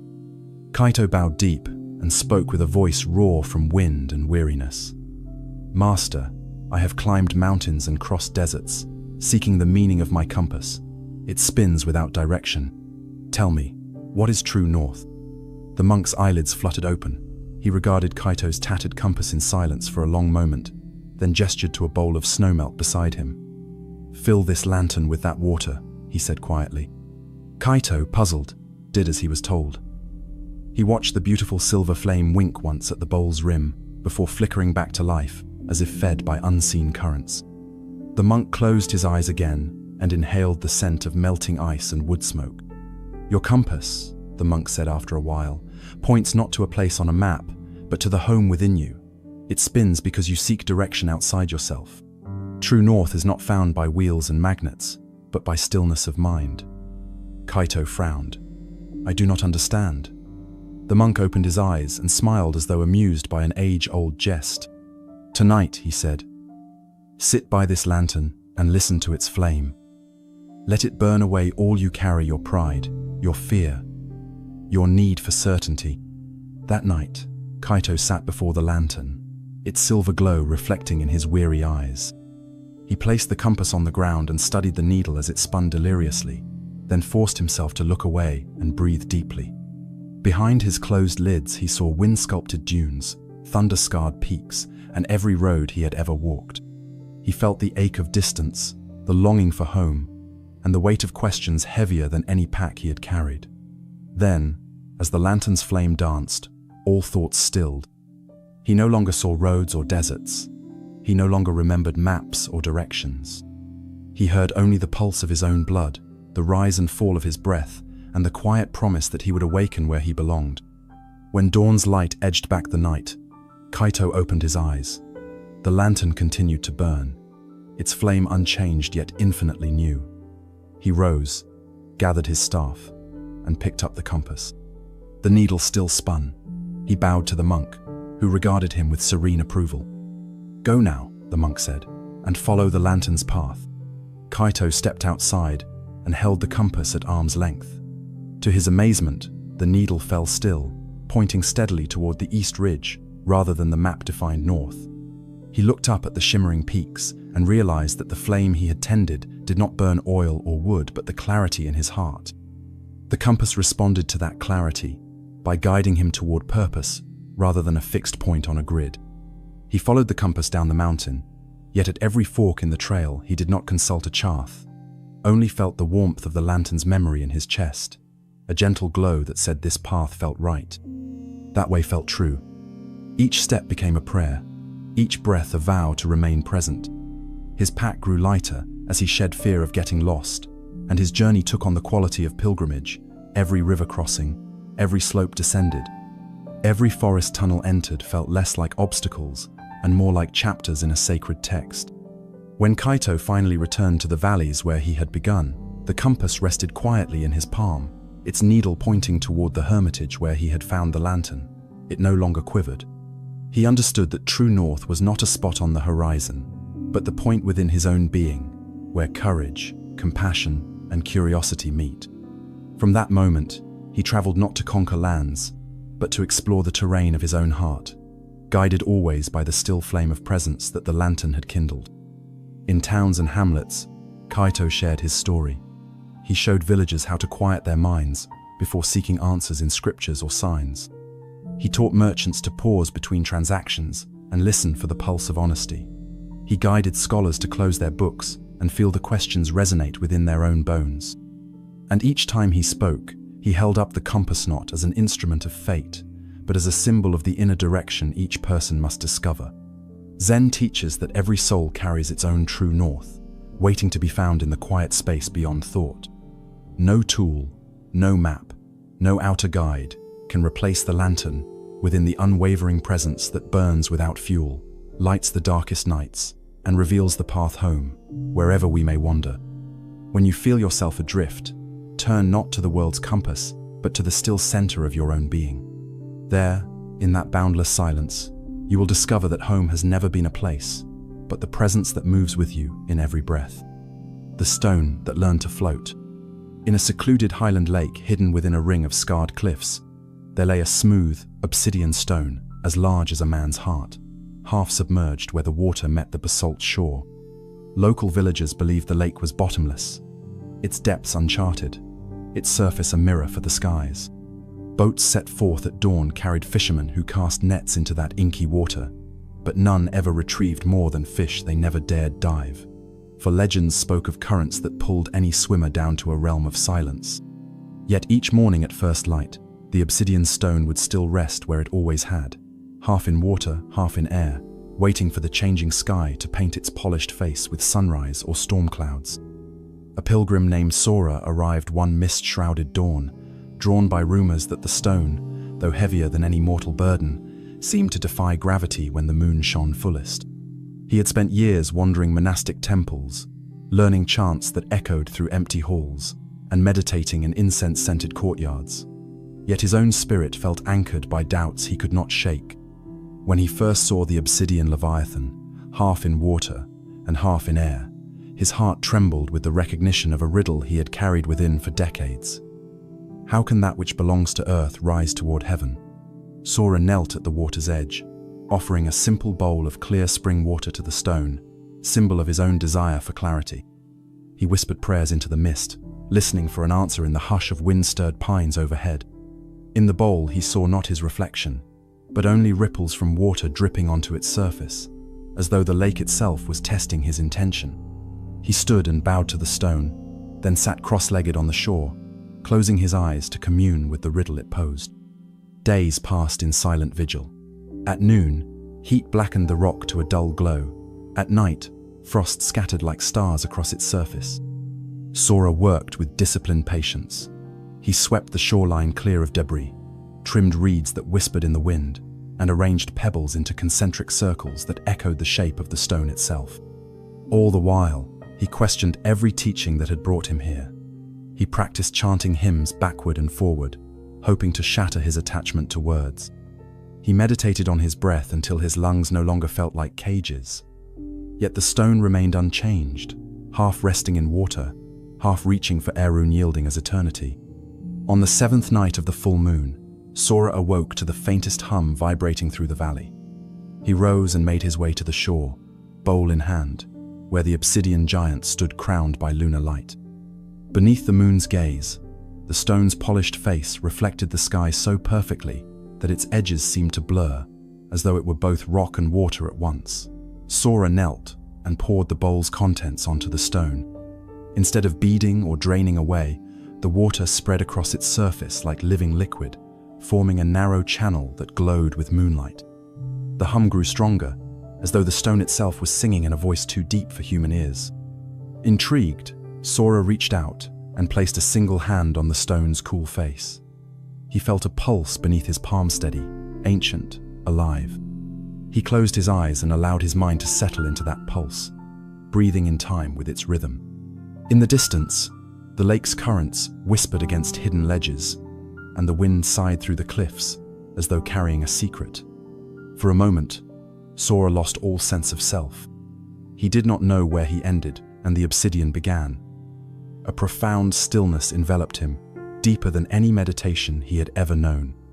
Then, as the moon reached its apex, the stone shifted. Not violently, but imperceptibly, a tiny quiver at the waterline, like the flutter of a giant wing. Sora opened his eyes and watched, astonished, as the obsidian slowly rose a fraction of an inch, balanced between water and air, as though learning to float. The bowl he had placed upon its surface drifted upward as well, carried gently by this new buoyancy. When the moon dipped low on the horizon, the stone settled again, its surface returning to perfect stillness, the bowl sliding back into Sora's hands. Breathless, Sora bowed deeply before the stone, then knelt on the damp earth. He offered the bowl to the lake, letting its water mingle with the moonlight already caught in the narrow channel he had poured. In that silent gesture, he understood the truth of the riddle. What appears heavy can become light when it aligns with forces greater than itself. What clings too tightly to one form must learn to yield before it can be lifted. The obsidian had learned, for a single night, to float not by defying gravity, but by surrendering its solidity to the rhythm of moon and water. At dawn, when first rays of sun burned away the mist, Sora sensed a subtle shift in his own heart. The doubts that had anchored him loosened, like chains slipping from wrists. He rose and placed one hand on the stone's cool surface, feeling no pulse this time but a calm, acceptantian echo of the night before. He bowed to the stone, then set foot on the narrow wooden boat he had crafted from driftwood and reeds, guiding it gently toward the lake's center. The obsidian loomed behind him, half in water, half in air, unchanged yet forever transformed by his devotion. For days, Sora drifted upon the lake, letting currents carry him wherever they would. He practiced meditating in the boat's midst, bowing to the wind, to the sky, to the depths below. Without a compass or oar, he allowed the natural flow of the lake to move him. He discovered places where hidden springs gushed up from unseen fissures, places where currents converged in swirling vortices that coaxed his boat in gentle circles. And each time he returned to the shore, he found new patterns traced in the silt, reminders that he and the stone were partners in the same unfolding mystery. When the journey's end arrived, though, Sora did not know how long he had drifted. He stepped from the boat onto the obsidian shelf that led beneath the water's surface. With a final bow, he placed the wooden vessel upon the stone's face once more. To his amazement, the boat rose, carried gently by the stone's buoyant embrace. Light as a leaf, it floated on the water, as though the stone had become a raft for his dreams. Sora climbed aboard and let the obsidian anchor itself in the shallows, guiding him back to the moss-lined shore. As he disembarked, the villagers gathered in awe. They had whispered of the pilgrim's quest, of his devotion, of the strange harmony he shared with the obsidian. When Sora passed among them, he offered no words, only a smile, as serene as the moonlit lake. He left behind the compass that once pointed only to misguided paths, keeping instead the silence he had learned in the obsidian's hum. Zen teaches that the heaviest burdens can become light when they are carried by a willingness to yield, that a stone may learn to float when it opens to forces greater than itself. In every heart there lies an obsidian, weight doubts, regrets, fears that seem unmovable. Yet when you pour your devotion onto that weight, listen deeply to its pulse, and surrender to the currents that shape reality, you, too, may learn to float upon the still depths of existence, carried by the mysterious harmony of sky, stone, and water. The bell that rang without sound. In the quiet reaches of a dense cedar forest, so old that the trunks were as wide as temples and the air always smelled of moss and ancient rain, there stood an abandoned monastery. Most had forgotten its name. Time had weathered its wooden gates, and ivy had crept up its cracked stone walls like green lace. Yet deep within its heart, in a round stone chamber, lit by a single shaft of sunlight, hung a bell so massive and dark that villagers whispered it was forged from shadow itself. No one remembered hearing the bell ring. Travelers who came to seek its echo returned with stories of silence so deep it made them weep, and monks who visited left without offering explanation. The legend claimed that it could only be rung by one who had truly heard the world not with their ears, but with their soul. It was said to be a bell that sounded only for the empty-hearted, the truly still, the one who had become silence itself. A young monk named Renji, full of questions he could no longer silence, set out to find the monastery. He had trained for years in a mountain temple where the teachings were precise and the rituals sharp-edged like cut crystal, but something remained unanswered. Each time he knelt to meditate, a quiet ache stirred in his chest. Not pain, but longing, the feeling that there was more to truth than form, more to peace than stillness. He reached the forest after many weeks of walking, his sandals thin and torn. The trees there were so tall that the sun barely touched the ground, and silence hung in the air like incense. No birds sang, no insects buzzed, only the steady rhythm of his own breath filled the space. When he first laid eyes on the monastery, it felt less like a building and more like something grown from the earth, alive and waiting. He crossed the threshold and stepped into the great hall. Dust curled through the air in sunlit spirals. A faded scroll above the door read, Strike not to be heard. Listen to disappear. Renji bowed. He wandered until he found the bell room, its heavy round stone walls cold to the touch, like the bones of a sleeping god. The bell stood in the center tall, dark, smooth. A rope hung from its center, frayed but intact. He sat before it and waited. For 3 days and nights, Renji remained in the room, unmoving. He ate nothing. He drank only the dew that gathered on the leaves outside. He thought, perhaps if I still my breath, the bell will sound. Perhaps if I quiet my mind, it will ring. But no matter how deep his meditation, no sound came. The room remained silent, as if even time refused to disturb it. On the 4th night, a storm rolled over the forest. Thunder boomed above. Rain fell like drumbeats against the roof. The wind screamed through the broken halls. Renji stood and grabbed the rope. He pulled with all his strength. Nothing. The bell did not move. Not a whisper, not a tremble. He shouted, "I am ready, I have trained, I am empty." But the bell remained still, and the forest swallowed his cries. He collapsed at its base, sobbing into the cold stone floor. And in the hollow of his exhaustion, something broke not with pain, but with release. He stopped trying to achieve. He stopped trying to earn sound through silence.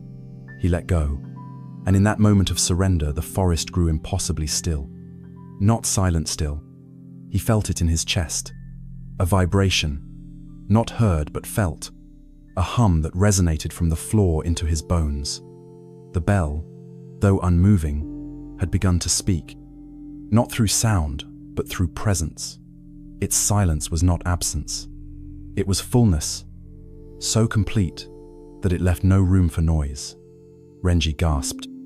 Tears streamed down his cheeks, not from sadness, but from recognition. He understood. The bell had always been ringing. Its voice was the space between thoughts. Its song was the stillness beneath all things.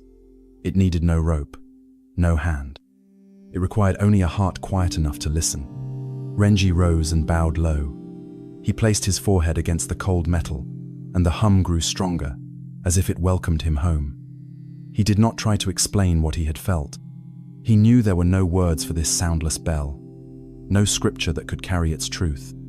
He stayed at the monastery for a time, sweeping the halls, repairing the broken windows, clearing vines from the garden.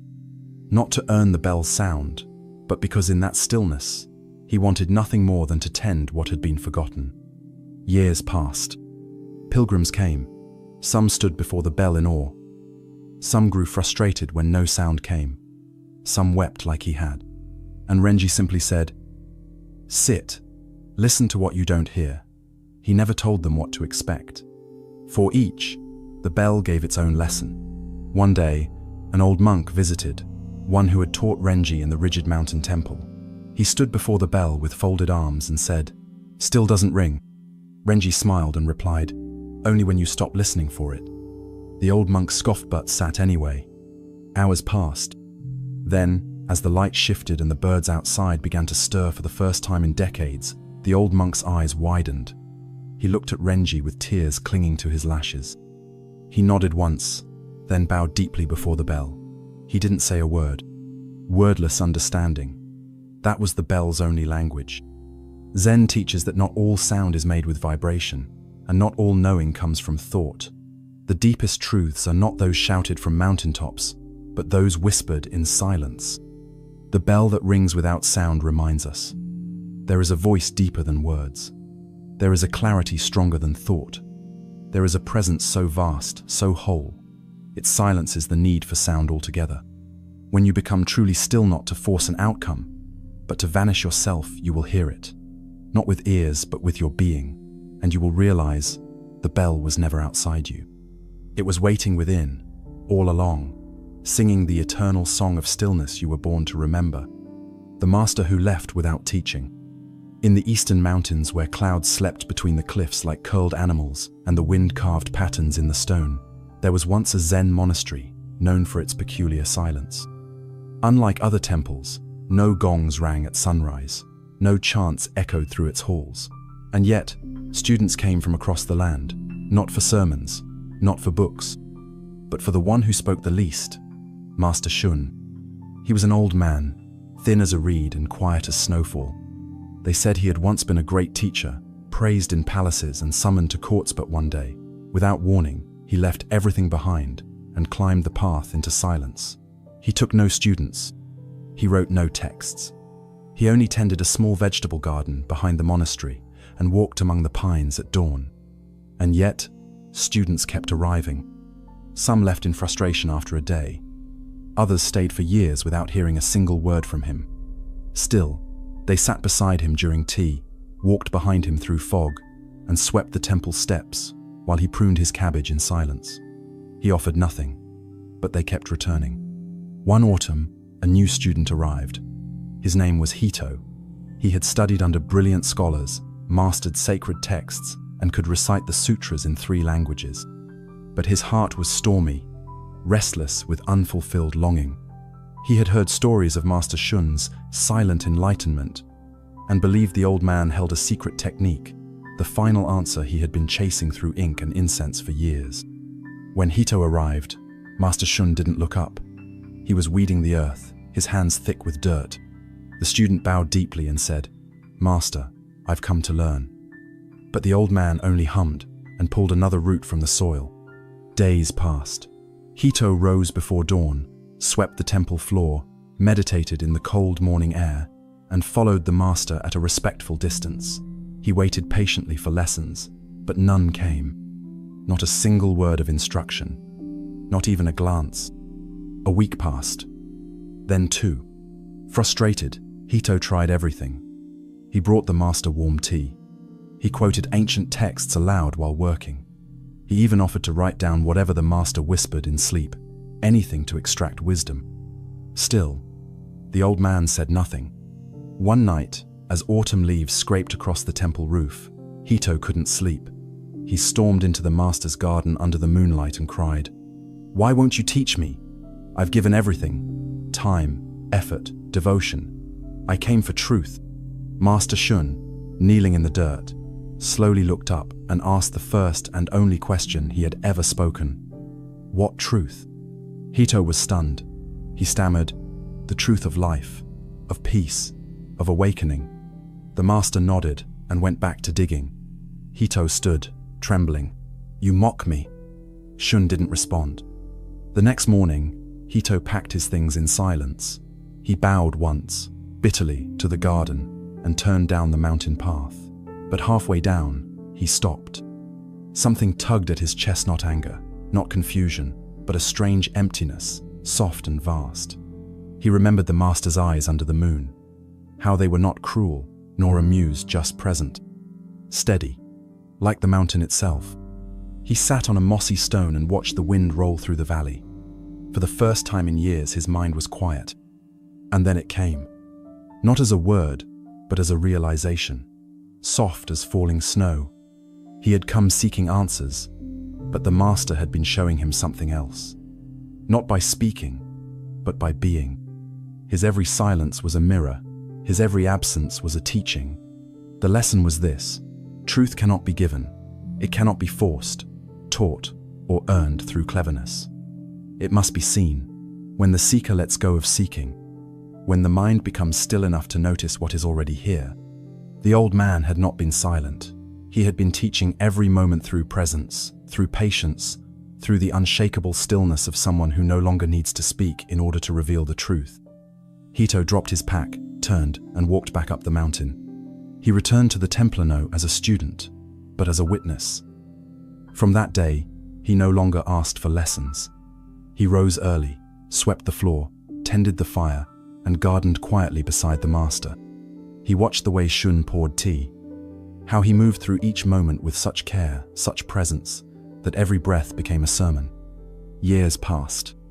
Hito stayed. He stopped quoting texts. He stopped trying to understand. And one morning, as the first snow dusted the cedar branches, he rose and found the master's futon empty. Shun had left in the night. No note, no farewell, no ceremony. Just gone. The monks searched the forest paths, the valley trails, but there was no sign of him. Only the gentle traces of his garden, his sandals by the door, and his teacup still warm from the last sip. The students gathered in the courtyard, stunned. "What do we do now?" someone asked. Hito stepped forward, his face calm. He picked up the broom and swept the temple steps. That was all. From that day on, the monastery changed, but not with new rules or louder chants. The silence remained, but it deepened. Every act became sacred, every word unnecessary. Students came not to be taught, but to be untaught, not to collect knowledge, but to dissolve it. Zen teaches us, the most powerful teacher is the one who disappears. The greatest teachings are not shouted, they are lived. Truth is not something you chase up a mountain, it is the mountain. It is the wind through the trees. It is the space between your thoughts when you stop reaching for it. Master Shun gave his students nothing, and in that nothing, he gave them everything. When you are ready to let go of needing answers, you may find that the deepest truth was sitting beside you in silence, all along pulling weeds, boiling tea, tending to the moment without trying to be wise. And like the master, you may one day leave without saying a word, and still leave behind a world forever changed. The window that refused to show the world.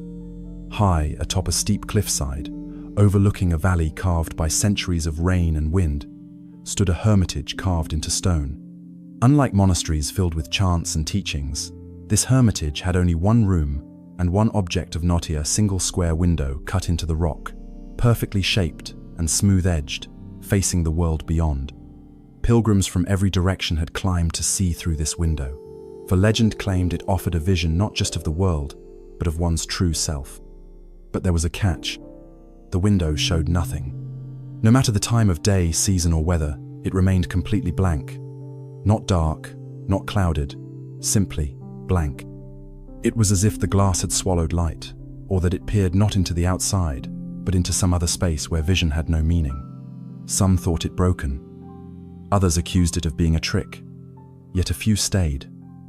Not to force it, but to sit before it quietly.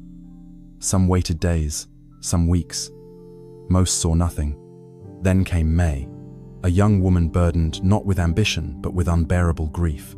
She had once been a scholar and calligrapher in a bustling city, where words spilled like waterfalls from her ink brush. But after the river took her family in a flood, she found no purpose in language. Her voice withered, her brush dried, and her days became a ritual of quiet sorrow. When a traveling monk whispered of the stone window that showed the soul, she packed nothing but water and left without farewell. The climb to the hermitage was harsh, steep, unkind, and whispering with wind that knew too many secrets. May's sandals broke, her feet blistered, her bones ached. But her grief was heavier than any stone, and she carried it still. When she arrived, the room was empty. Just a straw mat, a bowl of water, and the infamous window blank, silent and motionless. She sat before it. At first, frustration. This is the miracle, she thought. This is the sacred vision. Just a blank pane that refused even the courtesy of a reflection. She waited. A day passed. Then two. On the third day, hunger gnawed at her, her mouth dry. Yet the window remained unchanged. But she noticed something. In its stillness, it asked nothing. It didn't scold. It didn't hide. It simply was. And that calmness began to mirror itself in her. By the fifth day, May no longer stared at it. She breathed with it. She let her mind soften into the silence of its blankness. She whispered memories to it not to hear an echo, but to empty the vaults of her own chest. The time her father taught her to write her name, the way her mother sang to her before sleep, the laughter of her siblings skipping stones. The window listened, and as the sixth night fell, a strange thing happened not to the window, but to May. Her tears no longer came with pain. They fell without weight, like dew from leaves. And the more she wept, the more she emptied not out of sorrow, but of resistance. She no longer needed the window to show her anything. And at that precise moment, it did. Not through vision, but sensation. She didn't see her face. She felt it. Not as skin or bone, but as wind, as memory, as breath. She felt herself become the sky, the valley, the river below. Her grief, once a stone in her chest, scattered like petals into the stream of all things. The window remained blank, yet within it, she saw everything. She saw the moment her parents met, the pain her mother carried in silence, the exhaustion behind her father's smile. She saw the kindness of the neighbor who brought rice during hard winters, the spider building its web in her childhood home. She saw the flood not as punishment, but as a continuation part of a cycle, older than language, older than sorrow. And finally, she saw herself not as separate from it all, but as a single note in a vast symphony. She wept again, but this time, the tears were warm. When the sun rose, May stood up, bowed to the window, and left. She never spoke of what she saw. When people asked, "What did it show you?" she smiled and replied, "It didn't show me anything. It let me see." Years later, May built a small hut beside a river, far from cities and noise. She planted herbs, repaired shoes, and when travelers passed by, she would offer them tea. If they seemed burdened, she'd tell them of a stone room with a silent window that reflects nothing, and in doing so reveals everything. Zen teaches that truth is not shown to you like a painting. It is felt like the weight of silence. The window that reveals your soul will never give you a picture. It gives you space wide enough for grief, for joy, for surrender. The window was never broken. You were just too full to see. When you empty, when you sit in stillness, when you stop asking to be shown, then the most silent surface becomes the most profound mirror. And in that mirror, you do not see your face. You see the whole sky, the fire that refused to burn. In a cold northern village wrapped in long winters and heavy silence, there existed a tale passed down through generations, a tale of a fire that could not burn. It was said to rest deep within the heart of a remote cave in the hills, glowing with a gentle golden light that gave warmth but never consumed. The old villagers called it yokai no hai, the fire of presence. It neither flickered nor roared, but instead pulsed softly, like the breath of the earth itself. Many had gone searching for it. Warriors who hoped to bring back a divine flame for their weapons, healers who believed it could cure any sickness, even monks who wanted to light their temples with a flame that never died. But all who returned came back with the same story. The fire would not light their torches. It would not boil their tea. It would not burn paper or wood. It simply glowed and watched. Over time, fewer ventured toward it. Some dismissed it as myth. Others said it was cursed. Then one spring, after the harshest winter the village had seen in decades, a boy named Kai decided to find it. He was only 16, quiet and curious, the son of a charcoal maker. His father's hands were black with soot, his voice always hoarse from smoke. Their tiny home smelled of ash and work. Kai had helped gather wood since he could walk. He knew fire intimately, how to start it, how to feed it, how to respect it. And yet, he had always been haunted by questions. Is there a fire that burns without destroying? His mother, who had died when he was 10, once told him stories of the cave fire. "It doesn't take," she whispered one winter night as she wrapped him in a quilt. "It gives, but only to those who stop asking for warmth." That line never left him. And so, on the first day the snow melted enough to reveal stone, Kai left before dawn with nothing but dried rice, a wool scarf, and his father's smallest coal chisel. He did not tell anyone where he was going. The journey took 3 days. He climbed ridges where snow still slept. He crossed streams that stung his skin. He camped under pine trees that moaned in the wind. And finally, he reached the mouth of the cavea, narrow crack in the mountain face, barely wide enough for a child.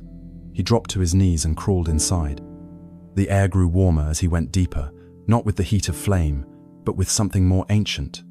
The silence wasn't empty, it was full, thick, listening. And then he saw it. In the center of a hollow chamber, surrounded by smooth stone walls, sat the fire. It was unlike anything he had imagined. No logs, no smoke, no crackle. Just a golden flame, about the size of a closed fist, hovering inches above the floor. It pulsed, not like a flame swayed by wind, but like a heartbeat. Kai knelt, breathless. He expected it to be hot, but it wasn't. He felt no burning on his skin, only warmth in his chest, as if something inside him was being thawed for the first time. He reached out his hand. The flame did not shrink nor leap. It gently passed through his fingers, neither scalding nor cold. It was like touching sunlight in a dream. He took out a match and held it to the flame. Nothing. He placed a stick in the center. Nothing.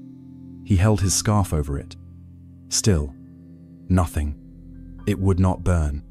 Frustrated, Kai spoke aloud. "What are you then? A light that cannot light? A fire that forgets its purpose?" But even as he spoke, he knew the truth. This fire had never forgotten its purpose. He had. He sat beside it for hours. He remembered watching his mother pray by candlelight, her tears catching the flame's glow. He remembered how his father always built fires not just for heat, but for gathering neighbors coming over with stories, songs, and silence. He remembered a winter when his sister was sick, and he warmed her rice with embers, watching her smile as she ate. And he realized every fire he had ever known had a cost. It needed wood, it needed breath, it consumed. This one did not. This fire did not need, it simply was. It asked for no fuel, it gave no destruction, it burned without burning. Kai returned to the village days later, changed. He said nothing at first, but people noticed something different in his eyes. Like he carried a glow that wasn't his. He worked with his father as always, but with greater care. He swept the hearth slower, built the charcoal stacks with more attention. When people came to buy coal, he gave them extra for free if they were old or poor. One night, the village elder visited and asked Kai, "Did you find it?" Kai nodded. "And did it burn?" Kai shook his head. "No, but it warmed everything that mattered." The elder smiled. "Then you understand." Years passed. Kai became the village's quiet guide. He built a fire pit in the town square, but not for cooking or burning, just for sitting. And every evening people gathered around it. Some brought stories. Some brought silence. Some brought wounds that words could not touch. Kai never said much, but he always sat close, eyes soft, hands open. And when people asked what made him so calm, he'd tell them the story of the fire that refused to burn. "But what good is a fire like that?" some asked. Kai would smile gently. "You've mistaken flame for fire. Zen teaches, not everything that burns gives light, and not everything that gives light must burn. The truest flame is presence. It does not consume. It does not destroy. It simply exists, steady, patient, alive. The fire in the cave could not be used. That was its teaching. It reminded us that true warmth comes not from what you take, but from what you become. And when the world feels cold, brutal, and loud, remember, within you too is a fire that needs no fuel. It burns without asking, glows without proof. You cannot force it. You cannot hold it. You can only sit beside it and let it change you. The tea that poured itself. In the quiet hills where the clouds brushed the ground and the air always tasted faintly of jasmine, there stood an old tea house at the edge of a forgotten path. The path led nowhere in particular.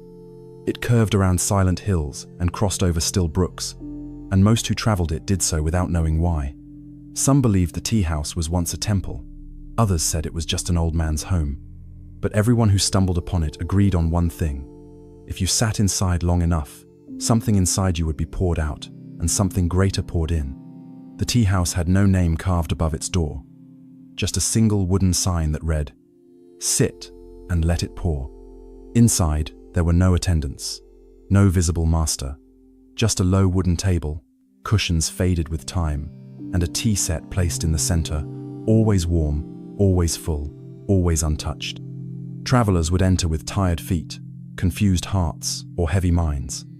They would sit, and the tea would pour itself, not with magic, not with spectacle, but slowly, steadily, one cup at a time, into each person's bowl. And when they drank, the world softened. Not because the tea had special flavor, though some said it tasted like sunlight or memory, but because something shifted in them. A quiet, unraveling, a letting go. One day, a scholar named Riku found his way there. He was respected in his province, known for his sharp logic and his mastery of texts. He had written essays on the Dharma and corrected the translations of monks. His name carried weight, but his sleep had grown restless, his thoughts noisy. The more he understood, the less he felt peace. The more he taught, the more hollow his voice became. He had heard whispers of the tea house, a place where the cup never emptied, and people left in silence with fuller hearts. He laughed at first. "Another tale for wandering fools," he muttered. But something in him was weary. And when weariness grows deep enough, even a skeptic begins to walk. So he found the path. And it was nothing special, just dirt and grass, wind and stone. But each step felt softer than the one before. And when the tea house appeared around a bend, it felt as though it had been waiting for him all along. He entered. No one greeted him. He sat. The tea set remained still. Riku cleared his throat. "I suppose this is where the miracle happens," he said aloud. Nothing. He waited. An hour passed. The sun shifted. Birds called. Still, the tea did not pour. He frowned. "Perhaps I am not foolish enough for this trick," he muttered, standing to leave. But as he turned, he saw something strange. One of the cups not his was full. He blinked, rubbed his eyes. Still full. He returned to his seat. Another hour passed. Then, without a sound, the kettle tilted. A single stream of tea fell into his cup. Not hurried, not delayed, just right. He stared. It smelled of rice fields and paper, of childhood and endings. He sipped. It tasted like water, and yet it didn't. It tasted like forgiveness, like silence between arguments, like standing in the rain with nothing left to say. He drank and wept, not from sadness, but release. He didn't know what he was letting go of, but he felt lighter. The next day, he returned, and the tea poured again. This time, it tasted like ink and lantern light. He came again the next week, then the next. Each time, the tea tasted different. Not sweet, not bitter, just true. One evening, a traveler arrived while Riku was sitting. The man looked bruised by life, shoulders slumped, eyes distant. He sat across from Riku and stared at the empty cups. "Is this where the miracle happens?" he asked. Riku smiled softly. "No," he replied. "This is where you happen." The man looked confused. "You don't need to ask for the tea," Riku said. "Just be quiet enough to let it pour." The traveler furrowed his brow. "But there's no one here." Riku nodded. "Exactly." He paused, then added, "You came expecting something to be given, but here, something is taken, and in that space, something better returns." The kettle poured. The man's cup filled, and he drank. Years passed. Riku stopped teaching, stopped writing. He became the silent keeper of the tea house, though no one ever saw him serve a cup. Travelers continued to come. Some stayed for minutes, others, days. But they always left different. Some wrote poems, others stopped chasing dreams that weren't theirs. Some returned home and forgave people they had hated for years. Some simply walked a little slower, breathed a little deeper. No one ever stole from the tea house. No one ever disrespected the silence. Because everyone who came knew something sacred poured there. Zen teaches, you cannot force what is meant to flow. You cannot demand what must be received. And sometimes, the greatest teacher is not the one who speaks, but the one who sets the table and lets you discover your own hunger. The tea that pours itself is not a miracle. It is a mirror. When your thoughts settle, when your heart opens, when your ego softens, only then can you be filled. And when you are truly filled, you won't spill with noise. You'll pour silence into the world, cup by cup, moment by moment. And maybe one day, someone will sit across from you, lost and tired. And without saying a word, you'll offer them something invisible. And it will taste like home. The shadow that followed no one. In a village where the sun was known to shine for more days than the calendar held, and where every stone had a name whispered to it by grandmothers and children alike, there was a strange rumor that rippled through the people. There was once a man whose shadow had disappeared. The villagers called him Sato the Shadowless, and while they laughed about him in the market and told tales about him by the fire, none dared climb the hills where he was last seen. It was said he lived alone near the mountain's brow, in a small stone hut with no windows, no mirrors, and no visitors. What they didn't know was that Sato had once been just like Themno, more than them. He was once a warrior and a revered teacher, wise in the scriptures and sharp in the sword. Wherever he walked, people followed. Wherever he spoke, others listened. He was respected, feared, imitated. But admiration, as he had learned, is a double-edged sword. Years ago, after a great war had ended, Sato returned to his home not to celebration, but to silence. He had won every battle but lost every piece of himself. His hands trembled not from age, but from memory.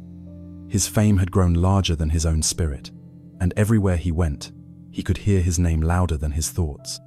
One night, he sat alone under a tree, watching the moon cast his shadow across the grass. It looked like him, but it wasn't him. It bowed when he bowed. It fought when he fought. It followed every motion, but it never knew why he moved. He whispered, "Is this all I've become? A puppet of expectations?" The wind answered in stillness. So he made a choice.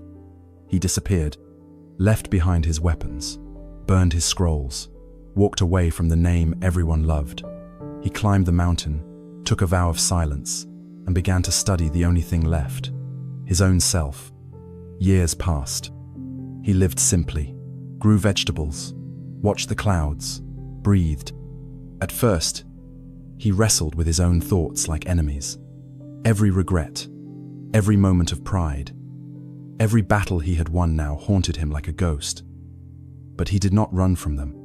He welcomed them like guests and watched them leave. And one morning, something strange happened. As he stood in the sunlight, there was no shadow. Not behind him, not in front, just light. He laughed not in surprise, but in understanding. He realized then that his shadow had not left because of magic or curse. It had left because he had stopped casting it. When ego falls, the shadow disappears. Words spread, as stories do, and soon the legend of the shadowless man was born. Some said he had achieved immortality, others that he was cursed. But none knew the truth. Sato had simply stopped being anyone at all. One spring, a young monk named Riku decided to visit the mountain and see for himself. He had heard the tales and, though trained in a prestigious monastery, found himself restless with emptiness. He had memorized all the right words, performed all the right rituals, and yet his heart still ached with something unspoken. He climbed the path alone, carrying nothing but a question. Who am I beneath what I've become? When he reached the hut, he saw the old man in the garden, bent over a patch of earth, planting seeds. "Master Sato?" he asked. The man didn't answer. "I've come to learn." Still, silence. "I want to understand the truth." The old man looked up. His eyes were calm, unreadable. Finally, he spoke. "Which truth?" Riku blinked. "The truth of self, of shadow, of why we suffer." Sato pointed to the soil. "This seed does not suffer." Riku frowned. "Because it doesn't think." Sato nodded.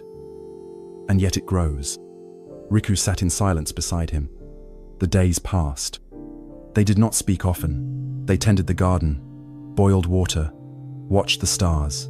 But slowly, something within Riku began to melt. He stopped searching, stopped asking. He simply lived. One morning, as they walked along the ridge at dawn, Riku noticed something. Sato had no shadow. The sun was clear, the angle perfect, but there was nothing behind him. He gasped. "How is this possible?" he asked. Sato smiled gently. "It is not that I have no shadow. It is that I do not project one." "But how? When you stop trying to be someone, there is no shape left to cast." Zen teaches, the shadow is born not from the sun, but from the self we refuse to let go of. As long as we chase identity, we will cast a shadow. As long as we perform for the world, we will carry its expectations behind us.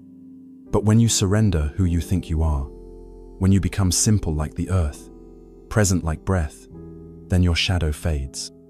Not because you disappear, but because you finally become real. Sato never returned to the world, but the world came to him, not to worship, but to remember. And to this day, monks teach that if you climb the mountain with no desire to be seen, if you let go of every title, every role, every need to be remembered, then you may find a man with no shadow. And if you sit beside him long enough, you may lose yours too. 34. The lake that reflected nothing. In the hidden folds of the eastern hills, where the wind whispered in languages older than memory, there existed a lake so still that birds would pause mid-flight, just to witness its surface. But this lake, known by the villagers as Shinjitsu no Mizu, the waters of truth, had one peculiar trait. It reflected nothing. Not the sky, not the trees, not the face of anyone who leaned over its edge. It appeared as a bottomless sheet of soft grey, like velvet water. No matter how bright the day or clear the moonlight, it remained the same, opaque, calm, untouchable. Travelers often stumbled upon it, knelt to drink, and froze in disbelief when they saw no reflection of their own face. Some said the gods had cursed it. Others believed it was a portal to the afterlife. But the monks of a nearby monastery, nestled just beyond the ridge, knew the truth. The lake was not broken, it was pure, and it had a lesson to teach. Only the ready would hear it. One day, a young woman named Ayami came to the monastery gates. Her robes were dusty, her sandals torn, and her eyes held the tiredness of someone who had run too far from something she could not name. She had studied medicine in the capital, spoken in courts, and held respect among scholars. But she had grown weary not of the world's chaos, but of her own endless reflection in it. Every room she entered mirrored her success, her status, her intelligence. Every compliment felt like another stone tied to her identity. "I can't remember who I was before the world gave me a name," she once whispered into her journal. When she heard the monks spoke of a lake that showed nothing, her heart stirred. "Perhaps that is what I need," she thought. "A place where I do not exist as anyone." She was welcomed by the monks with a warm meal and no questions. They offered no teachings, no tasks, no guidance. They simply told her, "The lake is east. You may walk to it, but do not ask what it will show you. It reflects nothing, but that doesn't mean it is empty." Ayame began her journey at dawn, through tall grass that clung to her robe and trees that leaned like listeners. Hours later, as the sun tilted toward noon, she found it. The lake was as silent as they had said, and it was unsettling. She knelt at the edge and peered in. No reflection, not of her face, not of the sky, just a smooth, unflickering surface. Her breath caught in her throat. For the first time in years, she felt invisible. "I'm here," she said aloud. The lake gave no reply. She dipped her hand into the water.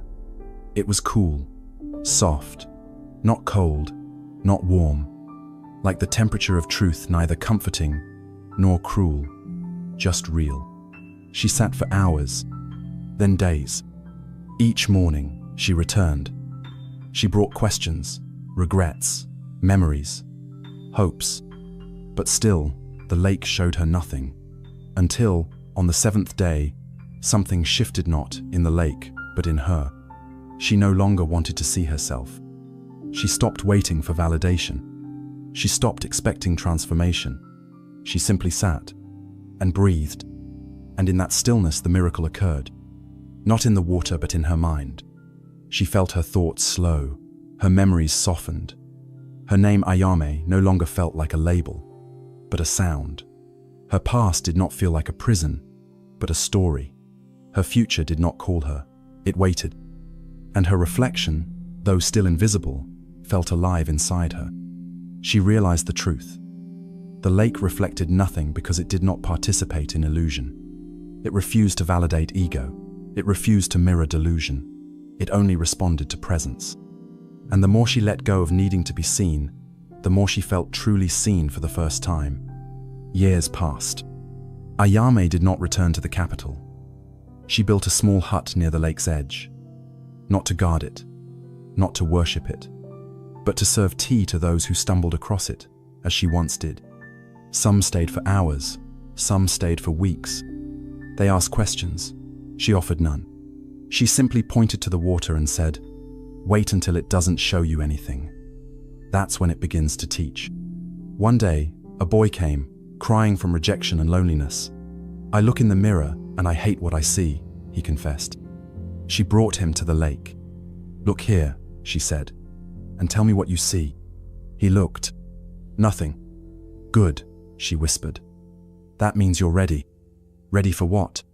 "To meet the part of you that doesn't need to be liked, that doesn't exist in photos, that doesn't vanish when people leave." Zen teaches, when you stop needing reflection, you begin to embody presence. When you release your obsession with identity, you step into your essence. The mirror may show your face, but only the void reveals your being. The lake reflects nothing because it is already full of what cannot be seen.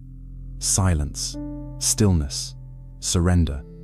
And when you sit long enough at its edge without asking it to recognize you, it will offer something far greater than an image. It will offer you freedom, not from the world, but from the self you thought you had to be. Zen does not shout. It whispers, and those who slow down enough will hear. These tales remind us of something vital, that transformation doesn't come through force or performance. It comes through stillness, through letting go, through becoming nothing and realizing that nothing was ever missing. The lake that reflects nothing shows us that truth doesn't come from image but from surrender. The fire that does not burn reminds us that power does not always need to consume to be real. The tea that pours itself teaches us that when we stop grasping, life flows naturally into our empty hands. You don't need to chase who you are. You don't need to fight to be seen. You only need to stop and sit. In that space, when the noise falls away, the wisdom comes. And when it comes, it doesn't feel like new knowledge. It feels like remembering who you were before the world told you who to be.